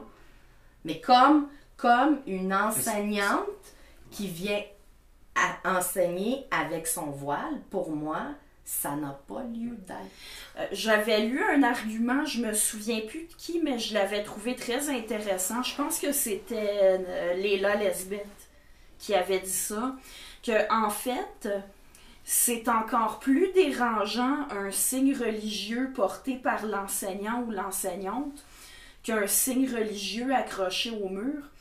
Parce que l'enseignant ou l'enseignante personnifie l'autorité Évidemment, dans la classe. évidemment. Et les élèves sont obligés de le regarder ou de C'est la ça. regarder presque constamment. Tout à fait. Alors qu'un crucifix accroché au mur du fond, je suis pour qu'on le décroche. Mais effectivement, ça n'a pas du tout la même portée que d'avoir devant toi quelqu'un qui porte un signe, Oh. puis qui en plus a une Ouais. autorité Et sur si on toi. n'y parle pas du crucifix, si on parle pas du crucifix qui est accroché, on n'y passe même pas. Alors que c'est un marqueur de l'histoire, c'est un marqueur Sylvain du territoire. C'est vrai. Jacques Cartier plante quoi? Il plante une croix. Les gens dans notre histoire, dans les villages, dans les maisons, on plantait une croix. C'était pas... Oui, il y avait la région catholique, mais aussi l'histoire de faire que dire ça ici, c'est chez nous, ça nous appartient, c'est chez nous. Et c'était un symbole que les gens devaient voir quand on rentrait dans une maison, on avait une croix et on savait que c'était des gens catholiques. Bon, c'est vrai que c'est parti, mais aujourd'hui c'est un marqueur d'histoire. C'est ça qu'on voit que c'est de patrimoine qu'on parle. On a la croix du Mont-Royal. C'est un référent socioculturel. Une clair, croix, c'est pour là. marquer un territoire. Quand on fait une croix sur une carte, on marque un territoire. Oui. Il y a ça aussi. Oui. Et puis, comprends. si on parle du Christ, à ce moment-là, qui est sur une croix, qui est sur la croix, il a dit quelque chose d'extraordinaire. Il dit, rendez à Dieu ce qui est à Dieu, parce que les pharisiens voulaient le prendre. Le prendre et dire, ah, tiens, on va t'accuser. C'est-à-dire que tu étais avec les puissants ou tu étais avec les religieux. En tout cas, il essayait de le coincer et il disait, bon, simplement rendez à Dieu ce qui est à Dieu et à César ce qui est à César. Ouais, Parce qu'on disait le symbole de la monnaie. Je voudrais c'est une parenthèse, ça c'est surtout une question de les impôts, de payer les impôts. Exactement. Je voudrais juste faire remarquer que Jésus, on n'est même pas absolument certain qu'il a existé, puis à supposer qu'il ait existé, on ne sait pas ce qu'il a dit. Parce que si le Jésus des évangiles est vraiment inspiré de quelqu'un qui a existé, on ne sait pas grand-chose de ce Jésus-là. On sait qu'il y a eu il y a eu une personne, en tout cas, il y a eu une crucifixion de personnes. Il n'y a pas de consensus entre les historiens. Les Romains ont fait quand même, ont colligé. On pourrait avoir une bonne discussion sur cette question-là, parce que bien que je n'ai pas tes connaissances, je reste un chrétien quand même qui a fait des recherches sur le Jésus historique. Je serais très curieux de connaître ton opinion à ce niveau-là. Si tu mais j'ai pas à avoir une opinion. Moi, ce que j'ai lu, c'est que selon les faits, c'est qu'il n'y a pas de consensus parmi les historiens quant à l'existence du Jésus historique. Ouais. Mais honnêtement, pour moi, cette question-là est secondaire. Parce que ce qui est certain, c'est que le personnage des évangiles n'a pas existé. Il n'est pas crédible. Alors même à supposer qu'il a été inspiré d'un homme qui a vraiment existé, ça fait pas que le personnage lui-même a existé. Probablement que tous les personnages fictifs sont inspirés à divers degrés de personnes qui ont vraiment existé. Évidemment. Mais ça n'en fait pas des vraies personnes. Même des personnes. Il y a aussi une autre théorie. Il y aurait 3 personnes. Que Jésus. Autrement dit, on identifie soit que c'était un révolutionnaire, un indépendantiste, soit que c'était un homme pieux, religieux, ou un saint qui faisait des miracles, ou une autre personne, un philosophe, un homme de science, de savoir, qui se promenait. Alors, il y a toutes sortes d'identités qu'on met à cette personne. Mais encore là, elle vient de dire à ne pas prendre position là-dessus. Exactement. Elle ne s'intéresse qu'aux faits. Exactement. Il faut s'intéresser aux faits. Les recherches ont été faites. Est-ce que dans les écrits ou les témoins qui ont été là, parce que les évangiles ont été écrits après les nombreux... plusieurs décennies après même... Puis encore là, pour être honnête, je m'intéressais à comment est née la Bible. La Bible, c'est des textes qui ont été traduits un paquet de fois alors que l'imprimerie n'existait pas. Évidemment, on empruntait par des hommes qui ont parfois modifié certains propos. Quelques-uns qui ont rendu la Bible même misogyne à un moment donné. Quand on parle que la femme est soumise à l'homme, on revient à ce qu'on disait à propos de toi. Ce que tu es en train de me dire, c'est que dans le fond, autant l'islamophobie que le christianisme, tu critiques pour à peu près les mêmes raisons. Tu critiques toute religion. Tu veux dire autant l'islam que le christianisme? Oui, qu'est-ce que j'ai dit? Islamophobie.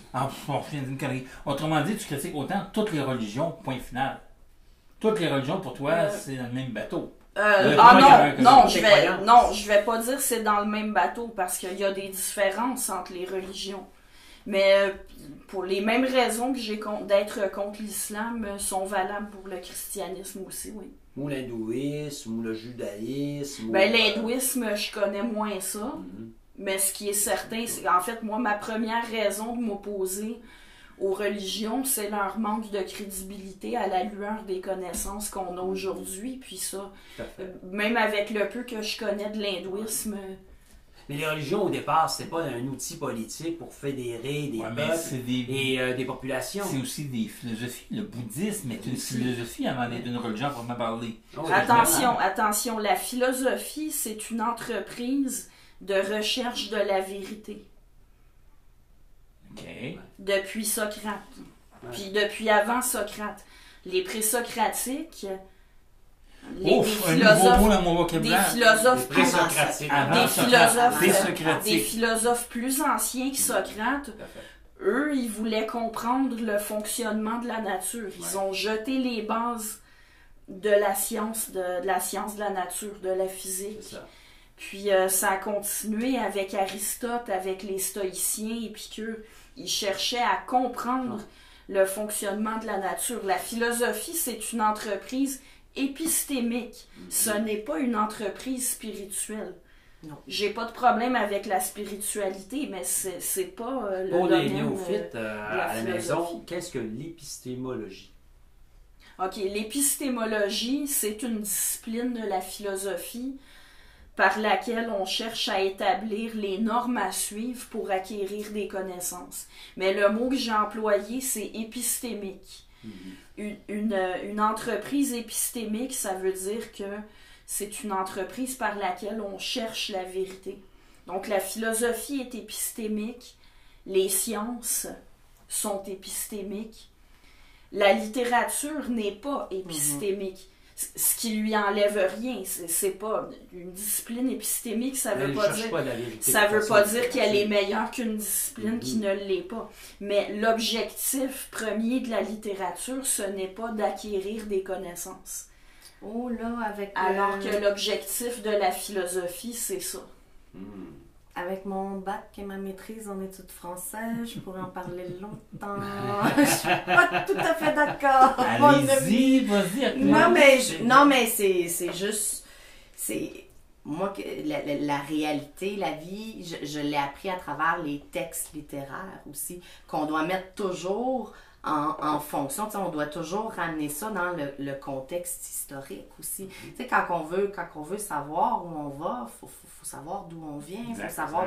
C'est clair que c'est là-dedans la recherche de vérité. On peut apprendre des choses grâce à la littérature. Comme tu dis, on peut apprendre des choses sur des sociétés d'avant en étudiant leur littérature. Mais une œuvre littéraire n'est pas écrite dans ce but-là. Peut-être pas toutes les œuvres, mais il y en a que oui. Je veux dire, un dictionnaire. C'est une œuvre littéraire, un dictionnaire? Ben, ça fait partie de la littérature. C'est un ouvrage de référence qui fait partie de la littérature. C'est pas un outil littéraire? Un outil? C'est un outil de référence. Okay. Mais ça fait partie, c'est écrit. Automatiquement, si c'est écrit, ça fait partie de la littérature. Ce qui est écrit fait partie de la littérature. Et tu sais, c'est pour ça que je te dirais, oui, je comprends quand on a un auteur, quand on a des auteurs, si on fait abstraction de la grammaire, des dictionnaires, ok, je comprends où tu veux en venir. Oui, parce qu'à ce moment-là, un livre de science, c'est quelque chose qui est écrit. Oui. Donc, ce serait de la littérature. C'est de la littérature scientifique. Mais c'est pas ça qu'on enseigne dans un cours de littérature. Non, ça c'est clair. Mais ça reste de la littérature scientifique. Aussitôt que c'est écrit, là on peut parler de littérature. Déjà, la racine du mot littérature vient du mot littéraire et qui veut dire lettre, si je ne me trompe pas. Ouh, on a une émission chargée ce soir. Et on n'a même pas fini encore parce qu'on n'a même pas parlé. On a quand même Annie-Ève, on sait que c'est une grande féministe. C'est une grande militante féministe. On va avoir l'occasion d'en parler. On a tout le temps pour ça. Tu me gênes là parce qu'à côté de Michel Sirois ou Diane Guilbeault.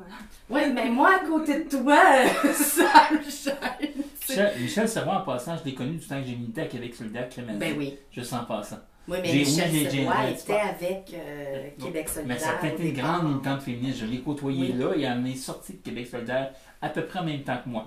Oui, on était tous les deux bien gros fâchés. On fait-tu une pause? Oui, une pause. Cette émission est rendue possible grâce au soutien de la boutique Garfield et Fido.com. Accessoires et jouets pour votre chien ou votre chat. Boutique Garfield et Fido.com. On est de retour, mais quelle discussion intéressante ce soir. Hey, vous êtes gâtés, hein? Vous apprenez plein de nouveaux mots. Alors, on avait dit qu'on... Vous allez vous coucher plus intelligent. Ah oui, vous allez vous coucher plus intelligent finalement. Idéalement accompagné, c'est encore meilleur, là, mais ça, c'est vos affaires. Alors, on disait qu'on n'était pas abordé notre sujet. Quel sujet qu'on aborde ce soir? Ben, on aborde le sujet du féminisme. Le féminisme universaliste versus l'intersectionnalité. Pour les droits des femmes du Québec. Ben oui. Ah, peut-être qu'il faut, je sais pas trop sur quelle caméra. On va l'amener ici, Regardez ça, ce beau petit livre-là. Pour le droit des femmes. Mais qu'est-ce que c'est que, mesdames? C'est quoi ce livre-là? C'est un manifeste? C'est quoi? Allez-y, expliquez-moi. En fait, c'est le manifeste du groupe féministe pour les droits des femmes du Québec. Le fameux PDF. Oui, PDF Québec. C'est un groupe qui s'est dissocié de la Fédération des femmes du Québec. Il y a quelques années. Aussi connu comme les fausses féministes du Québec. En effet. Comme ça, ils vont pouvoir garder le sigle FFQ. Donc, vous voyez ce qu'on dit, en fait, si vous me permettez. Oui, mais je vais juste faire une petite parenthèse rapide. Pourquoi un groupe dissident de la Fédération des femmes du Québec ou des fausses féministes du Québec? Pourquoi? C'est quoi la chicane? C'est quoi l'élément qui fait la distinction des groupes? Je connais la réponse, là, mais je veux juste qu'elle prenne le temps d'expliquer. En fait, c'est que faut savoir qu'il y a une grosse discordance entre les féministes universalistes et les intersectionnels.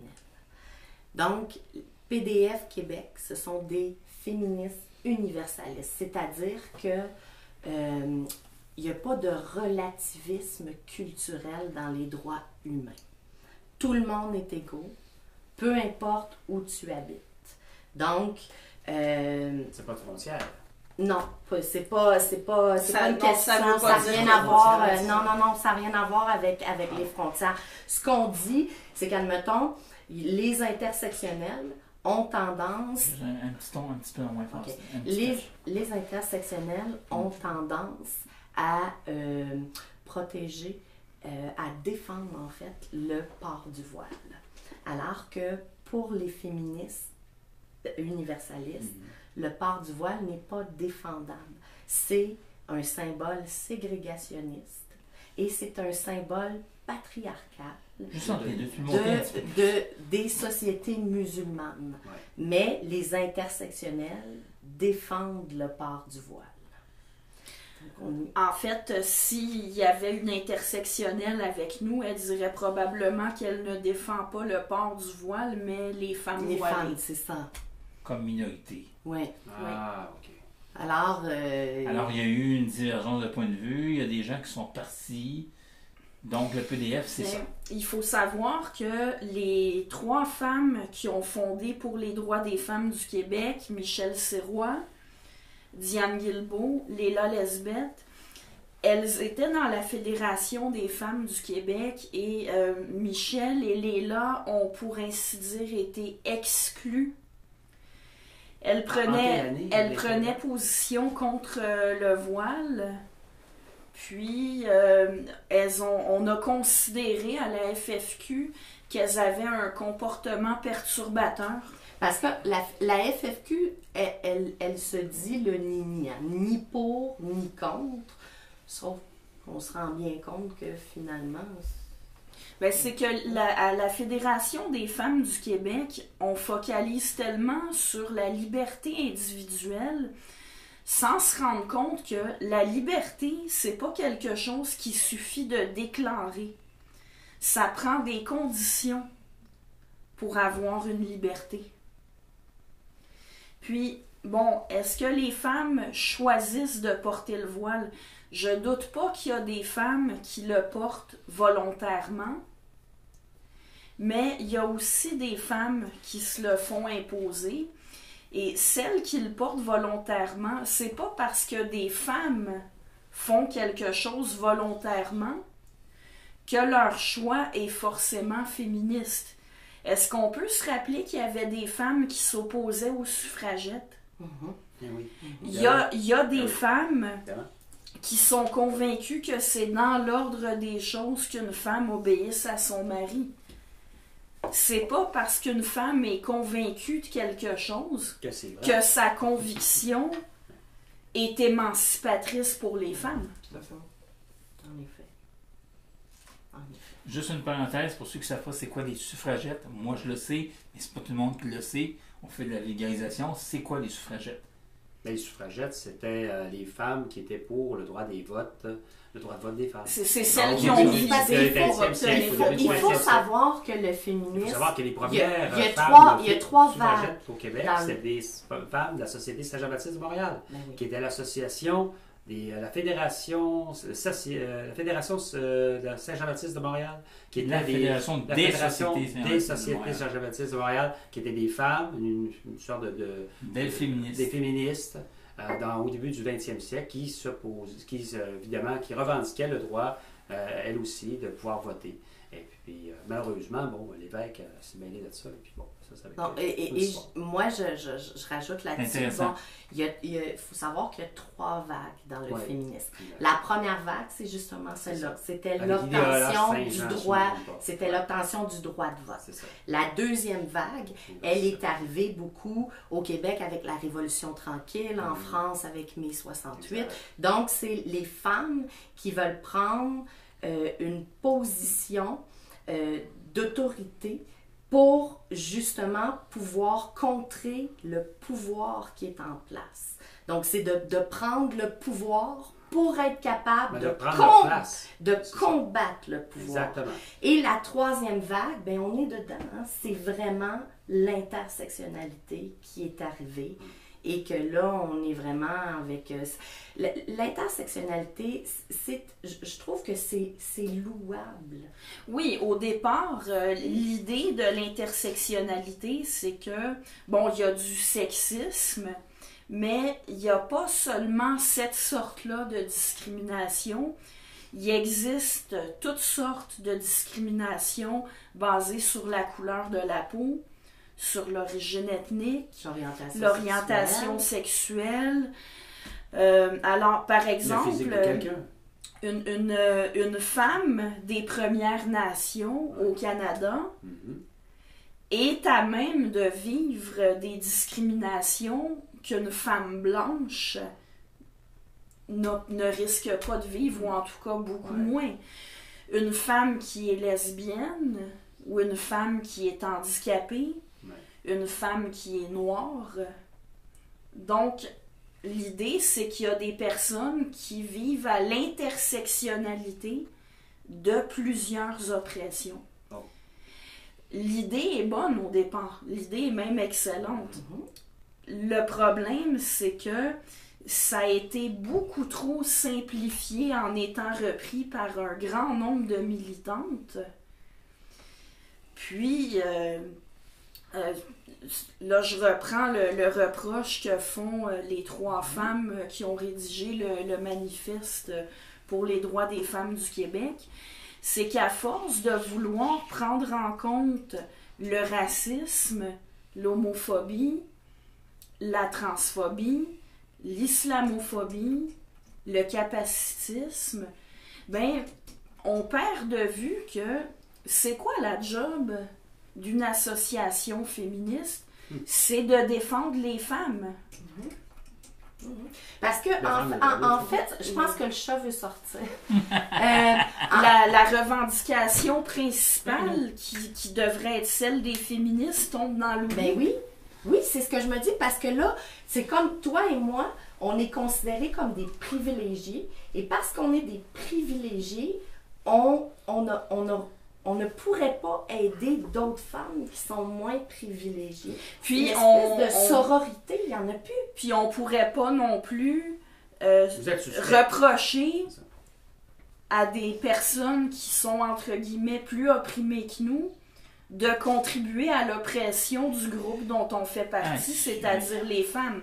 Parce que, justement, les religions sont toutes sexistes. Alors qu'une féministe s'oppose aux religions, c'est dans l'ordre des choses. Mais non, parce que on opprime les croyantes. Parce que les croyantes, sauf les chrétiennes, ben elles sont opprimées à cause de leur religion. Puis ça aussi, on va en reparler, mais le discours... Le discours autour de l'idéologie du genre... Oui, bien justement, on va en parler. Il y a des éléments, il y a des droits que les femmes ont acquis qui se retrouvent menacés. Est-ce que tu peux juste expliquer ce qu'est la différence entre transgenre, transsexuel... C'est quoi les trans? Bon, déjà, transsexuel, c'est désormais considéré comme un terme à éviter. Moi, je peux vous dire ce que j'ai appris dans mes cours de sociologie du genre. Trans, c'est un terme générique qui s'applique à plusieurs catégories. notamment les drag queens, les travestis, les transgenres et les transsexuels. Okay. Mais les drag queens, les travestis, souvent c'était des artistes. C'était des hommes qui s'habillaient en Attention, femmes, les drag queens sont des artistes, c'est-à-dire que ce sont des hommes qui se costument en femme, mais c'est une drag queen. Gilda, c'est Jean Gilda. Je vais juste y aller avec les définitions. C'est quand même bon, c'est bon ce que tu dis, mais il faut juste faire attention aussi, effectivement. Là. Une drag queen, c'est un homme qui se costume en femme et en exagérant la féminité pour faire un spectacle. Un travesti, c'est un homme qui assume qu'il est un homme, mais il s'habille en femme pour son propre plaisir. Alors, il pourrait s'habiller en femme pour sortir, par exemple, mais il y en a qui vont porter des vêtements, des accessoires pour femmes dans l'intimité. Des fois, c'est tout seul, parce que ça leur fait plaisir, ou pour avoir des rapports intimes avec d'autres personnes. Mais ils assument qu'ils sont des hommes, puis ils vont pas nécessairement aller travailler habillés en femme. Puis une drag queen et un travesti, donc c'est pas la même chose. Quelqu'un pourrait être un travesti et une drag queen, mais on peut être l'un sans être l'autre. Une personne transgenre, c'est quelqu'un qui est né garçon, mais veut être socialement reconnu comme une femme. Sans passer par une opération. Donc là, c'est plus un travesti. Une altération génétique. Parce qu'il veut vraiment être considéré socialement comme une femme. Donc c'est quelqu'un qui va s'auto-proclamer femme. Oui, entre autres. Oui, il sent que... Puis, ce qui va distinguer, ce que j'ai appris dans mes cours, c'est que ce qui distingue le transsexuel du transgenre, c'est que le transsexuel va jusqu'à l'opération de changement des parties génitales. Mais il y a des transgenres qui ont recours à des interventions médicales, soit qui vont se faire poser des seins, ou qui vont se les faire enlever si ce sont des filles qui s'identifient comme des hommes. Mais aujourd'hui, aux dernières nouvelles, il faut dire transgenre, puis quelqu'un qui est allé jusqu'à l'opération de changement de partie génitale, c'est un transgenre qui a choisi l'opération de changement de sexe. Parce qu'on peut plus dire transsexuel. Ben, on peut le dire, mais on peut se le faire reprocher. C'est un peu... Donc, on ne peut plus nommer les choses. Ah ben, moi, je me gênerai pas pour le dire quand même. Mais juste une question de même, parce que c'est quand même intéressant. Si on ne peut plus nommer une personne transgenre, il y a aussi il y a quelque chose qui est apparu dans le décor, le genre neutre, pour désigner les gens qui s'identifient comme étant ni un homme, ni une femme.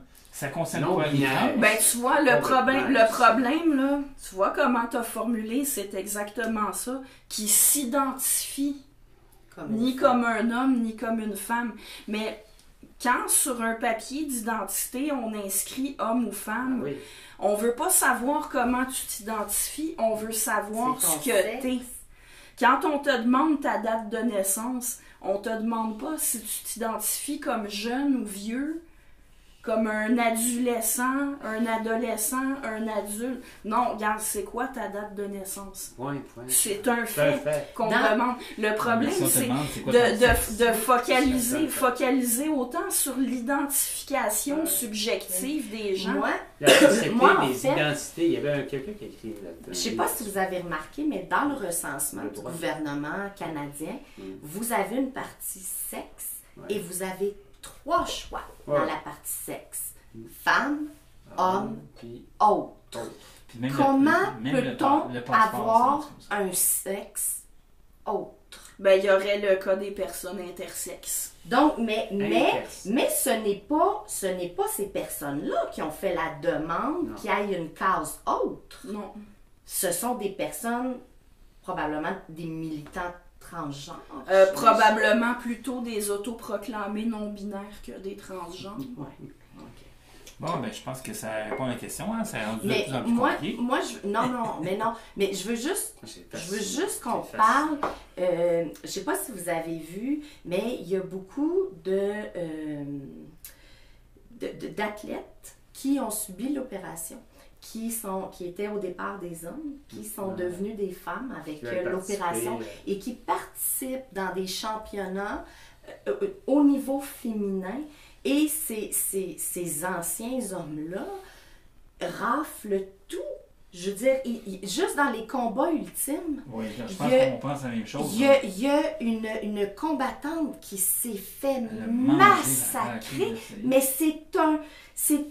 je veux dire, c'est une personne qui est née avec des organes reproducteurs mâles, qui a la génétique d'un homme et qui là a été opérée pour être une femme, mais à la base, tu n'es pas... Ben, l'avantage qu'un homme a sur le plan musculaire, justement, la force, ça s'en va pas parce que tu as fait changer tes parties génitales. Mais c'est qu'on est transphobe parce qu'on tout à l'heure, je mentionnais que autour de l'idéologie du genre, il y a des droits que les femmes ont acquis qui sont menacés, puis ça, c'est un exemple. Les femmes ont pu avoir des compétitions sportives pour elles. Mais oui. Et là, elles ne peuvent pas être compétitives si on les oblige à admettre des mâles humains. Regarde, tu peux être une femme dans ta tête, tu peux te présenter comme telle, mais si on a séparé par sexe dans le sport, c'est qu'il y avait une bonne raison.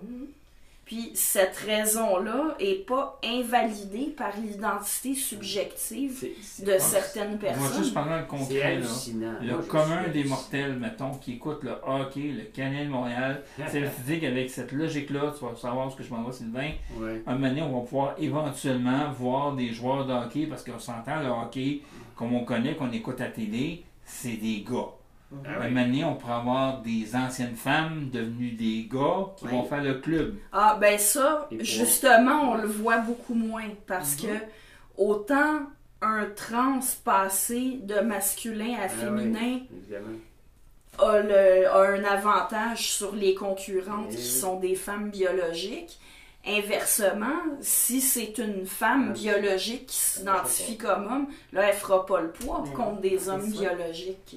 C'est ça. Dans le sport. Moi, je pense que le dossier des trans, c'est un dossier qui ne devrait pas être inclus avec les gays, les lesbiennes, entre autres, les bisexuels. C'est vraiment un dossier qui est à part, selon moi, les trans. Tu sais, comme juste la Fédération des femmes du Québec, c'est qu'on accepte des gens qui vont s'auto-proclamer femmes, on va accepter de défendre leurs droits au détriment de femmes qui sont nées avec des organes reproducteurs féminins. Je vais quand même reprendre juste pour vite faire un petit hiatus, là, une discussion que j'ai eue avec un copain là, maintenant, à propos de la notion de trans. Et juste pour expliquer à la maison, là, le phénomène est relativement nouveau, on en voit de plus en plus des trans, mais je veux dire, pourquoi on a l'impression qu'on en voit de plus en plus des trans? Qu'on peut appeler encore des trans pour l'instant. Bon, il y a des personnes qui ont ce qu'on appelle la dysphorie de genre. Ouais. Je pense pas qu'il y en ait plus qu'avant. C'est simplement qu'on en parle davantage. Il y a moins de tabous autour de ça. Dysphorie de genre, est-ce que c'est une altération génétique? Une altération... non, c'est pas génétique. Non, je pense pas que ce soit génétique, mais en fait, il n'y a pas encore... Il y a rien de concluant sur ce qui cause la dysphorie de genre. Mais c'est mental, essentiellement. Ça peut seulement... Peut-être parle de traumatisme vécu dans l'enfance. C'est ça, donc c'est mental. C'est mental, c'est ça. Mais c'est qu'on ne sait pas, en fait. Puis peut-être que c'est pas toujours causé par la même chose. Donc la solution pour soulager ces gens-là qui souffrent, il y a diverses études qui ne concluent pas toutes les mêmes choses sur l'origine. Il est possible que, pour l'instant, la seule solution pour ces gens-là, pour vivre une vie heureuse, ce soit la réassignation de sexe. C'est-à-dire? De modifier leur corps. Mais dans le fond, c'est le plaster. Mais, en fait, la douleur est plus profonde. On pourrait revenir à la comparaison que tu fais avec les homosexuels. Le docteur... j'ai oublié son nom. Dr. Hawkins? Non. Sam Harris.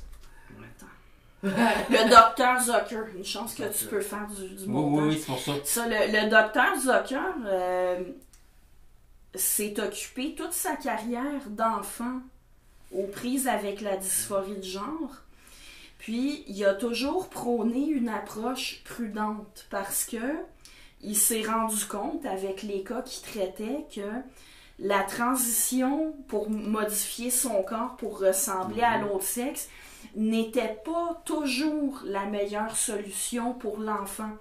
Parce qu'il y a des enfants qui souhaitent un temps changer de sexe, puis qui, à un moment donné, se rendent compte que ce n'est pas ce qu'ils veulent. Puis il y en a certains qu'au départ, on pense que ce sont des enfants trans, donc avec la dysphorie de genre, mais une fois qu'ils ont grandi, ce sont des homosexuels, finalement. Puis, moi, je pense que cette approche-là de prudence, autant si la seule solution pour quelqu'un, c'est la transition, bien sûr qu'il ne faut pas le laisser dans son malheur. Mais certains vont dire que de préférer attendre pour voir si finalement l'enfant ne souhaite pas vraiment, après y avoir longuement pensé, faire la transition. Il y en a qui comparent ça à ceux qui essaient de guérir les homosexuels avec des pseudothérapies. Je m'excuse. Si ton enfant a des tendances homosexuelles, il fait ses expériences, puis à un moment donné, il se rend compte que finalement, c'est pas son truc. Il préfère avoir des relations hétérosexuelles. Il n'y aura plus de relations homosexuelles, puis on n'en parlera plus. Mais si on a commencé une transition avec des bloqueurs de puberté, des hormones, mais là, c'est vraiment pas aussi simple, là, ça s'arrête pas d'un coup. Mais est-ce que c'est joué l'apprenti sorcier? Oui. Vous autres, je te donne. Vas-y, Sylvain, tu es bien parti de l'introduction. Vas-y, go.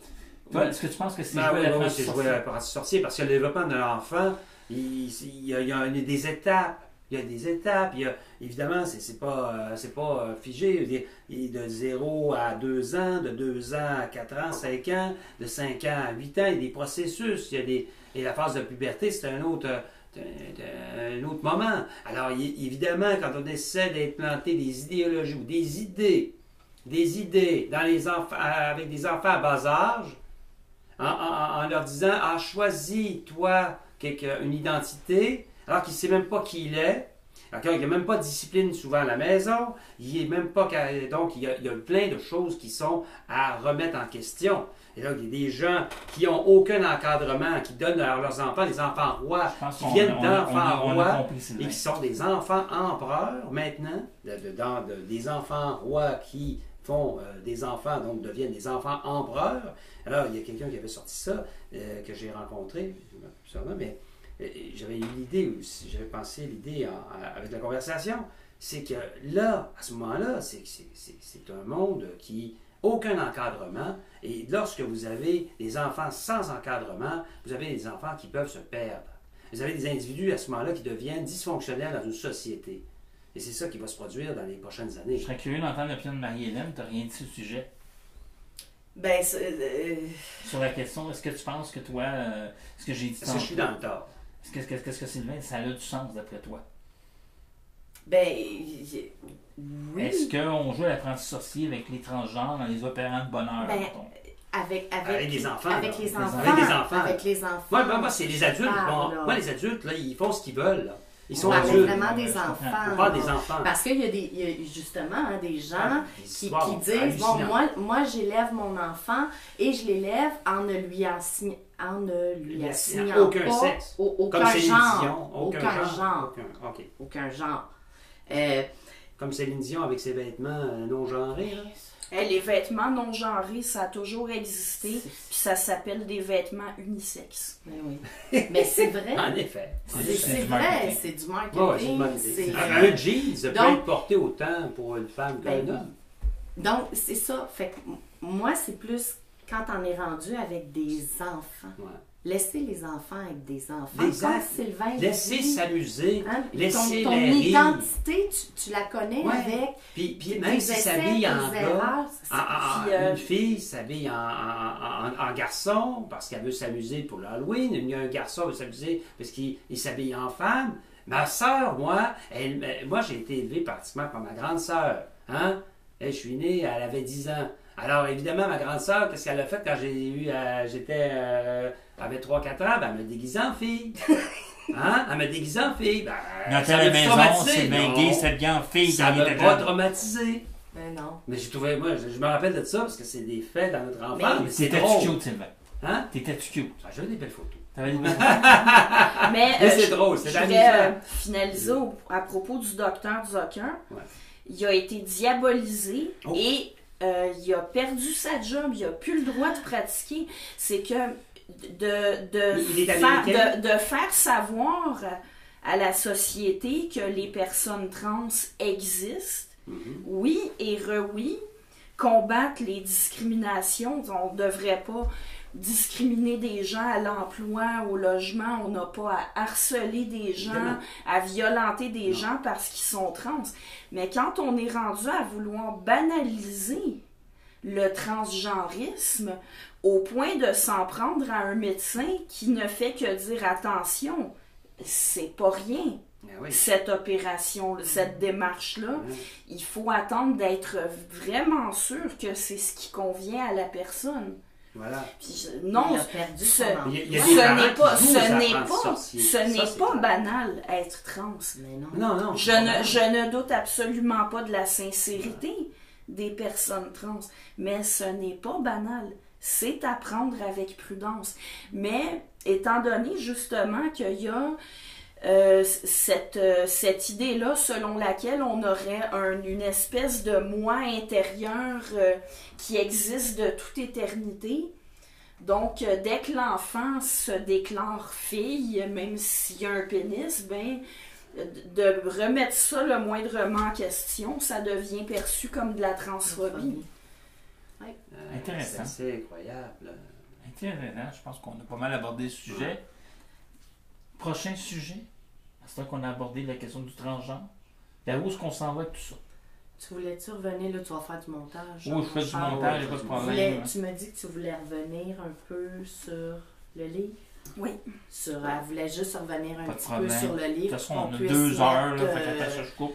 On a encore 25 minutes, puis il y a Sylvain qui faut qu'il fasse un petit 15 minutes. Alors, dans Liberté surveillée, ben, moi, outre mon histoire que j'ai racontée ici, ben, j'ai fait valoir que pour établir des connaissances, donc dans le domaine épistémique, c'est important qu'on ait le droit d'énoncer des idées, même si elles sont fausses, même si elles ont été réfutées. Et là-dessus, c'est ce que John Stuart Mill a écrit, son livre de la liberté, On Liberty, le titre original. C'est une référence au sujet de la liberté d'expression. C'est qu'il faut que les idées fausses soient exprimées pour qu'on ait l'occasion de les réfuter, évidemment. Pour se souvenir pourquoi elles sont fausses. Ça veut-tu dire qu'il faut laisser tous les Paul Dion de ce monde s'exprimer et dire n'importe quoi? Paul Dion? Qui est Paul Dion? Pas Paul Dion. Non, pas Paul Dion. Pierre Dion! Est-ce que ça veut dire qu'il faut laisser tous les Pierre Dion de ce monde dire n'importe quoi sur les réseaux sociaux? Qui est à ce qui passe pour... Enfin... Ben, ça donne l'occasion de montrer qu'ils n'ont pas raison. Donc, c'est ça l'idée. On a l'occasion de pouvoir les contredire à ce moment-là. Voilà. Et de pas en étouffant le débat. Non. Tu sais, c'est ça. C'est permettre de s'exprimer et en pour pouvoir contredire, pour pouvoir contre-argumenter. Exactement. Dans mon chapitre, je parle d'un panel de féministes intersectionnelles auquel j'ai assisté. Puis à un moment donné, il y a une des panélistes qui dit, bon, déjà, il n'y avait pas d'ouverture au débat à ce panel-là. Il y avait une période de questions. C'est pas un débat. Mais les questions, fallait pas que ce soit pour remettre en question ce que les panélistes avaient dit. Puis, bon, elles avaient toutes pour hypothèse ou pour point de vue que le racisme anti-blanc n'existe pas. Bon. Et l'une des panélistes disait qu'on n'avait pas à répondre à des questions là-dessus parce que ça a été établi que le racisme anti-blanc n'existe pas. Alors on ne dira pas le racisme anti-blanc n'existe pas, débattons. C'est la vérité, on avance. Wow. Ben écoutez, même avec une théorie scientifique comme la théorie de l'évolution, par exemple, quand un professeur de biologie parle de l'évolution à ses classes, il ne dit pas « on est le résultat de l'évolution par sélection naturelle, c'est la vérité, arrangez-vous avec ça ». Non, il explique comment on en est venu à la conclusion qu'il y avait eu une évolution des espèces. Mais je vais quand même faire un petit hiatus à ce que tu veux dire, excuse-moi. Ça veut-tu dire que si on laisse même les opinions sont pas bonnes circuler pareil, les négationnistes, je parle les négationnistes, bien sûr, parce qu'il y a plusieurs formes de négationnistes, ça veut-tu dire qu'il faut les laisser dire leur opinion aussi? Alors là, j'inviterais ceux qui nous écoutent à lire justement les chapitres de Pierre Trudel puis de Jocelyn McClure dans Liberté surveillée, qui parlent justement de ce qui peut justifier des limites à la liberté d'expression, c'est-à-dire qu'il ne faut pas oublier que c'est un droit, et si l'usage de la liberté d'expression a pour effet de nuire aux droits d'un groupe d'êtres humains, là, il peut y avoir justification. Parce que ça peut être considéré comme un discours haineux. Oui, mais il faut que ce soit grave, il faut que ce soit un il y a discours haineux. les gens qui utilisent l'humour, là, qui sont critiqués, comme, par exemple... Tous les humoristes. Comment il s'appelle? Nantel, entre autres. Sauf ceux qui sont pas drôles. Ceux qui sont pas drôles. Mark Ward, Mark Ward, entre autres, lui, est-ce qu'il a le droit à sa expression ou pas? Moi, personnellement, je trouve qu'il a le droit d'avoir son... Est-ce qu'il avait le droit d'avoir comme personnage le petit Jérémy? Bon, est-ce qu'il avait le droit... Est-ce que c'est utilisé comme une espèce de personnage... disons, on prend... Est-ce qu'il caricature une personnalité publique? Parce que le petit Jérémy était une personnalité publique. Il avait chanté devant le pape, il avait chanté des chansons, donc il se mettait en valeur publiquement. Et quand on devient une personnalité publique, il faut s'attendre à avoir à ce moment-là de la caricature. C'est un contexte et d'avoir de l'humour. Mais il faut avoir un sens de l'humour dans la vie. Il n'est pas comme Jeff Fillon. Jeff Fillon a dit des méga conneries en ondes. Il a été poursuivi. C'est à ça que ça sert des tribunaux. Tu dis une connerie, je peux te poursuivre si tu dis quelque chose de trop gros, puis c'est tout. Mais Mark Ward s'est quand même fait poursuivre, puis il a perdu. Exact. Il a dit des conneries, mais le problème, c'est que c'était de l'humour. Ben, puis il s'est excusé en plus. C'est où est-ce que ça va? C'était pas assez. C'est ça, c'est où est-ce que ça va? C'est là que je trouve qu'il y a une différence entre Jeff Fillon, on fait juste une petite parenthèse, il y a une différence entre Jeff Fillon, qui est un animateur, qui est un habitué d'avoir un discours particulier, puis de Mark Ward, qui fait pas n'importe quoi juste pour être populaire, puis faire rire le monde, puis qui est grivois en masse. C'est la différence. Elle est où la ligne entre l'humour et le spectacle, qui est un show de radio de matin? Ouais. Elle est où la ligne? C'est quoi? Comprends-tu ce que je veux dire? Ouais. Qu'est-ce qu'on doit permettre? Qu'est-ce qu'on ne doit pas permettre? Dans le cas de Jeff Fillon, c'est bon, c'est pas bon. Mark Ward, c'est bon, pas bon. Il faut tous les laisser s'exprimer. Ben, c'est ça qu'il y a. C'est que dans une société où tu as les droits individuels, une société aussi aussi on fait l'apologie de l'idéologie de la victime. Alors que les gens, lorsque vous êtes traités de non, à ce moment-là... excuse-moi, oui. Salut, tu t'en mets? Oh, mais on s'en vient bientôt. On achève, on fait 2 heures. Alièvre, toi, on peut conclure. T'avais-tu autre chose à... Ben, j'aurais voulu parler de réagent. De réagent, oui, c'était ça qui restait. On continue, Sylvain, avec ton point. On va terminer avec notre invité. Bien sûr. Donner du tour de table. Puis pas tellement long, j'ai quelques affaires. C'est ça. Mais vas-y, c'est Sylvain, continue ton point à ce qu'on peut couper au montage. N'est-ce pas merveilleux? Ça. Exactement. Donc, mon point, c'est ça, c'est que les lois, dans le sens que lorsque vous avez une société qui développe une espèce d'idéologie ou l'apologie de la victime, OK? Vous montez en épingle tous ces... Alors que le fait de se faire traiter de nom, tout ça, mais ce qui ne te tue pas te rend plus fort, disait Nietzsche, si je ne me trompe pas. Et on a une philosophe ici. Hein? Oh oui, mais Nietzsche, c'est pas vraiment ma référence préférée. C'est correct. C'est pas moi qui a fait ça. Mais bon, mais ce qui est important, c'est de savoir, c'est que il faut transcender ça. Il faut transcender les insultes, il faut transcender. Alors, si on dit à quelqu'un, toi, là, t'es pas capable, t'es trop aussi, t'es pas assez, ben, la personne, au lieu de se sentir victime, dit, hey, t'as peu, toi. Moi, je vais te montrer qu'est-ce que je suis capable de faire. Regarde le Canada, qu'est-ce qu'il dit. Il dit aux Québécois, aux Québécoises, il dit, hey, vous n'êtes pas capable d'être indépendants, vous êtes des minables. Hein, comme Trudeau disait, petit peuple de minables, mangeux de hot dog, ici. Et toutes sortes d'insultes. Ben, c'est aux Québécois de dire, hey, mon Trudeau, ben, prends tes clics, puis tes claques, puis nous, on décolle. On prend en main notre pays, puis on veut devenir maître chez nous. Il y en a qui ont répondu ça quand Trudeau... il y en a qui ont été vraiment, là, au lieu de se sentir victime, puis de crier au scandale, ils ont dit, non, Trudeau n'a pas raison, puis on peut y prouver, puis on y a prouvé, d'ailleurs. Hein? Avec tous nos succès collectifs, on a prouvé. Donc, lorsque vous avez une insulte, lorsque vous avez quelqu'un qui vous calomnie ou qui, tu sais, prenez ça à ce moment-là, puis tournez-lui à ce moment-là ses arguments, tournez-lui à ce moment-là, puis montrez-vous dans le succès et allez accomplir quelque chose de grand. Et c'est là que cette personne qui vous traite de tous les noms et de tous les noms d'oiseaux, ben, c'est cette personne-là qui est petite. Mais les gars, là vous êtes beaucoup dans l'aspect politique qui est tout aussi important, c'est-à-dire ce qu'on a le droit de dire, puis l'impact que ça peut avoir socialement.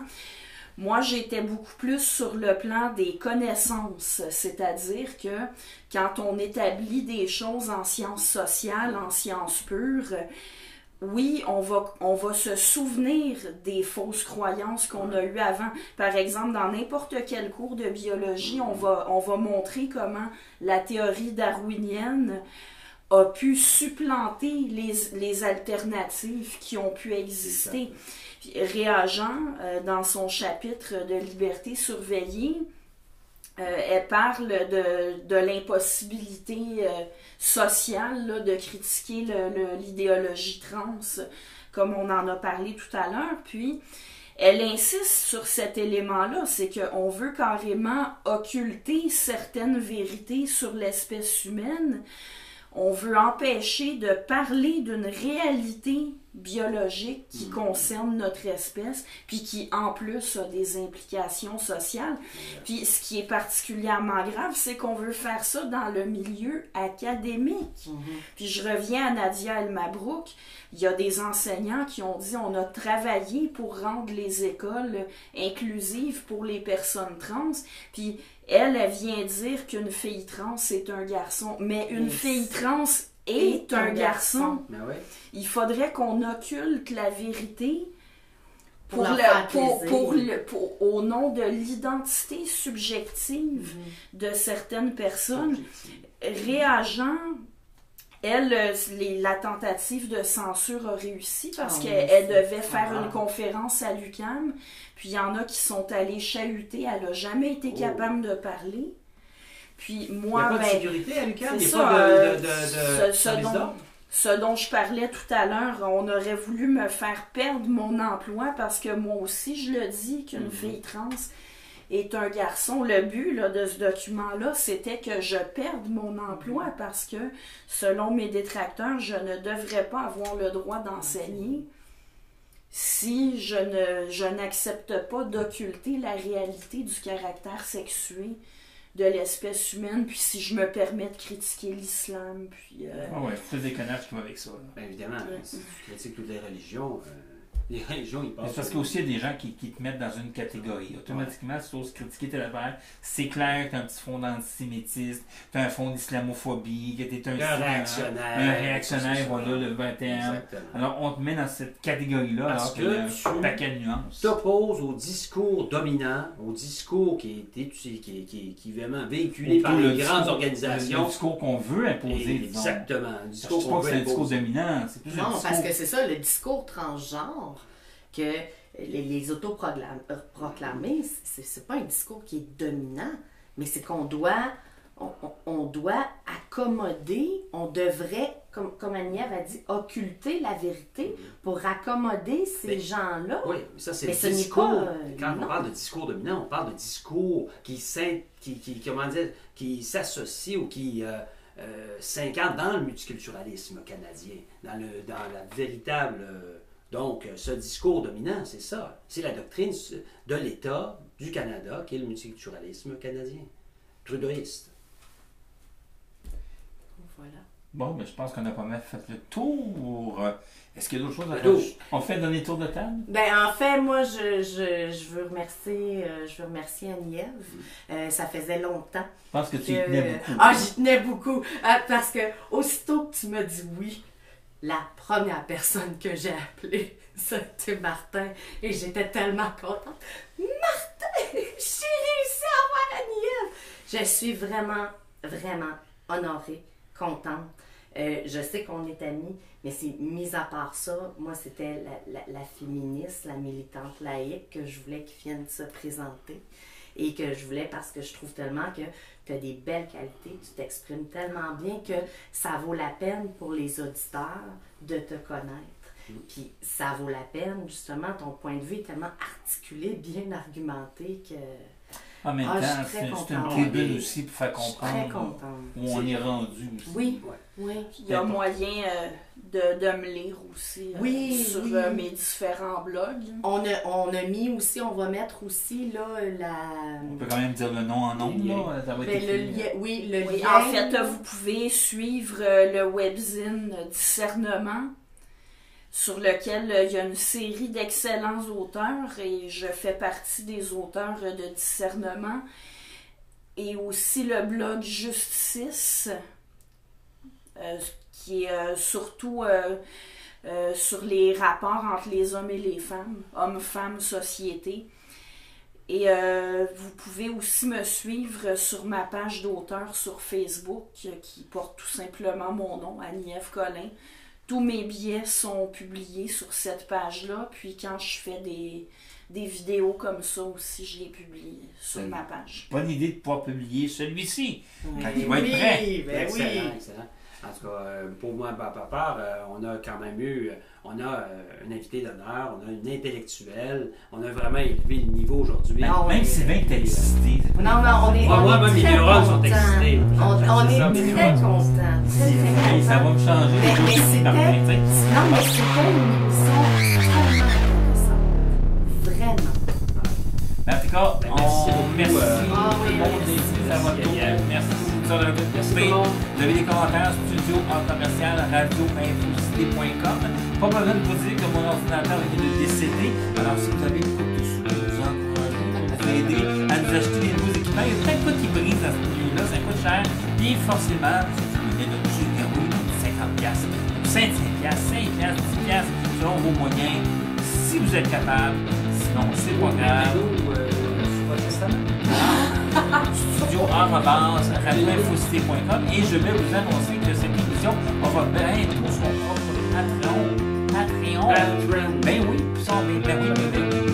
Radio Infocité a son propre Patreon et comme j'ai aucune ristourne, on est tellement belle, il va falloir que j'aille le bien. Et c'est ta faute, Jean-Marc, je te regarde. J'ai hâte que tu me gardes moi aussi, pas juste Carl Brochu, la petite poignée. Alors, sur ce, passez une bonne fin de soirée tout le monde et à la semaine prochaine. Hey, Calvaire, je sais pas si vous savez, là, mais on a enregistré quelque chose comme 2h20. 2 heures, puis je fais un montage là-dedans.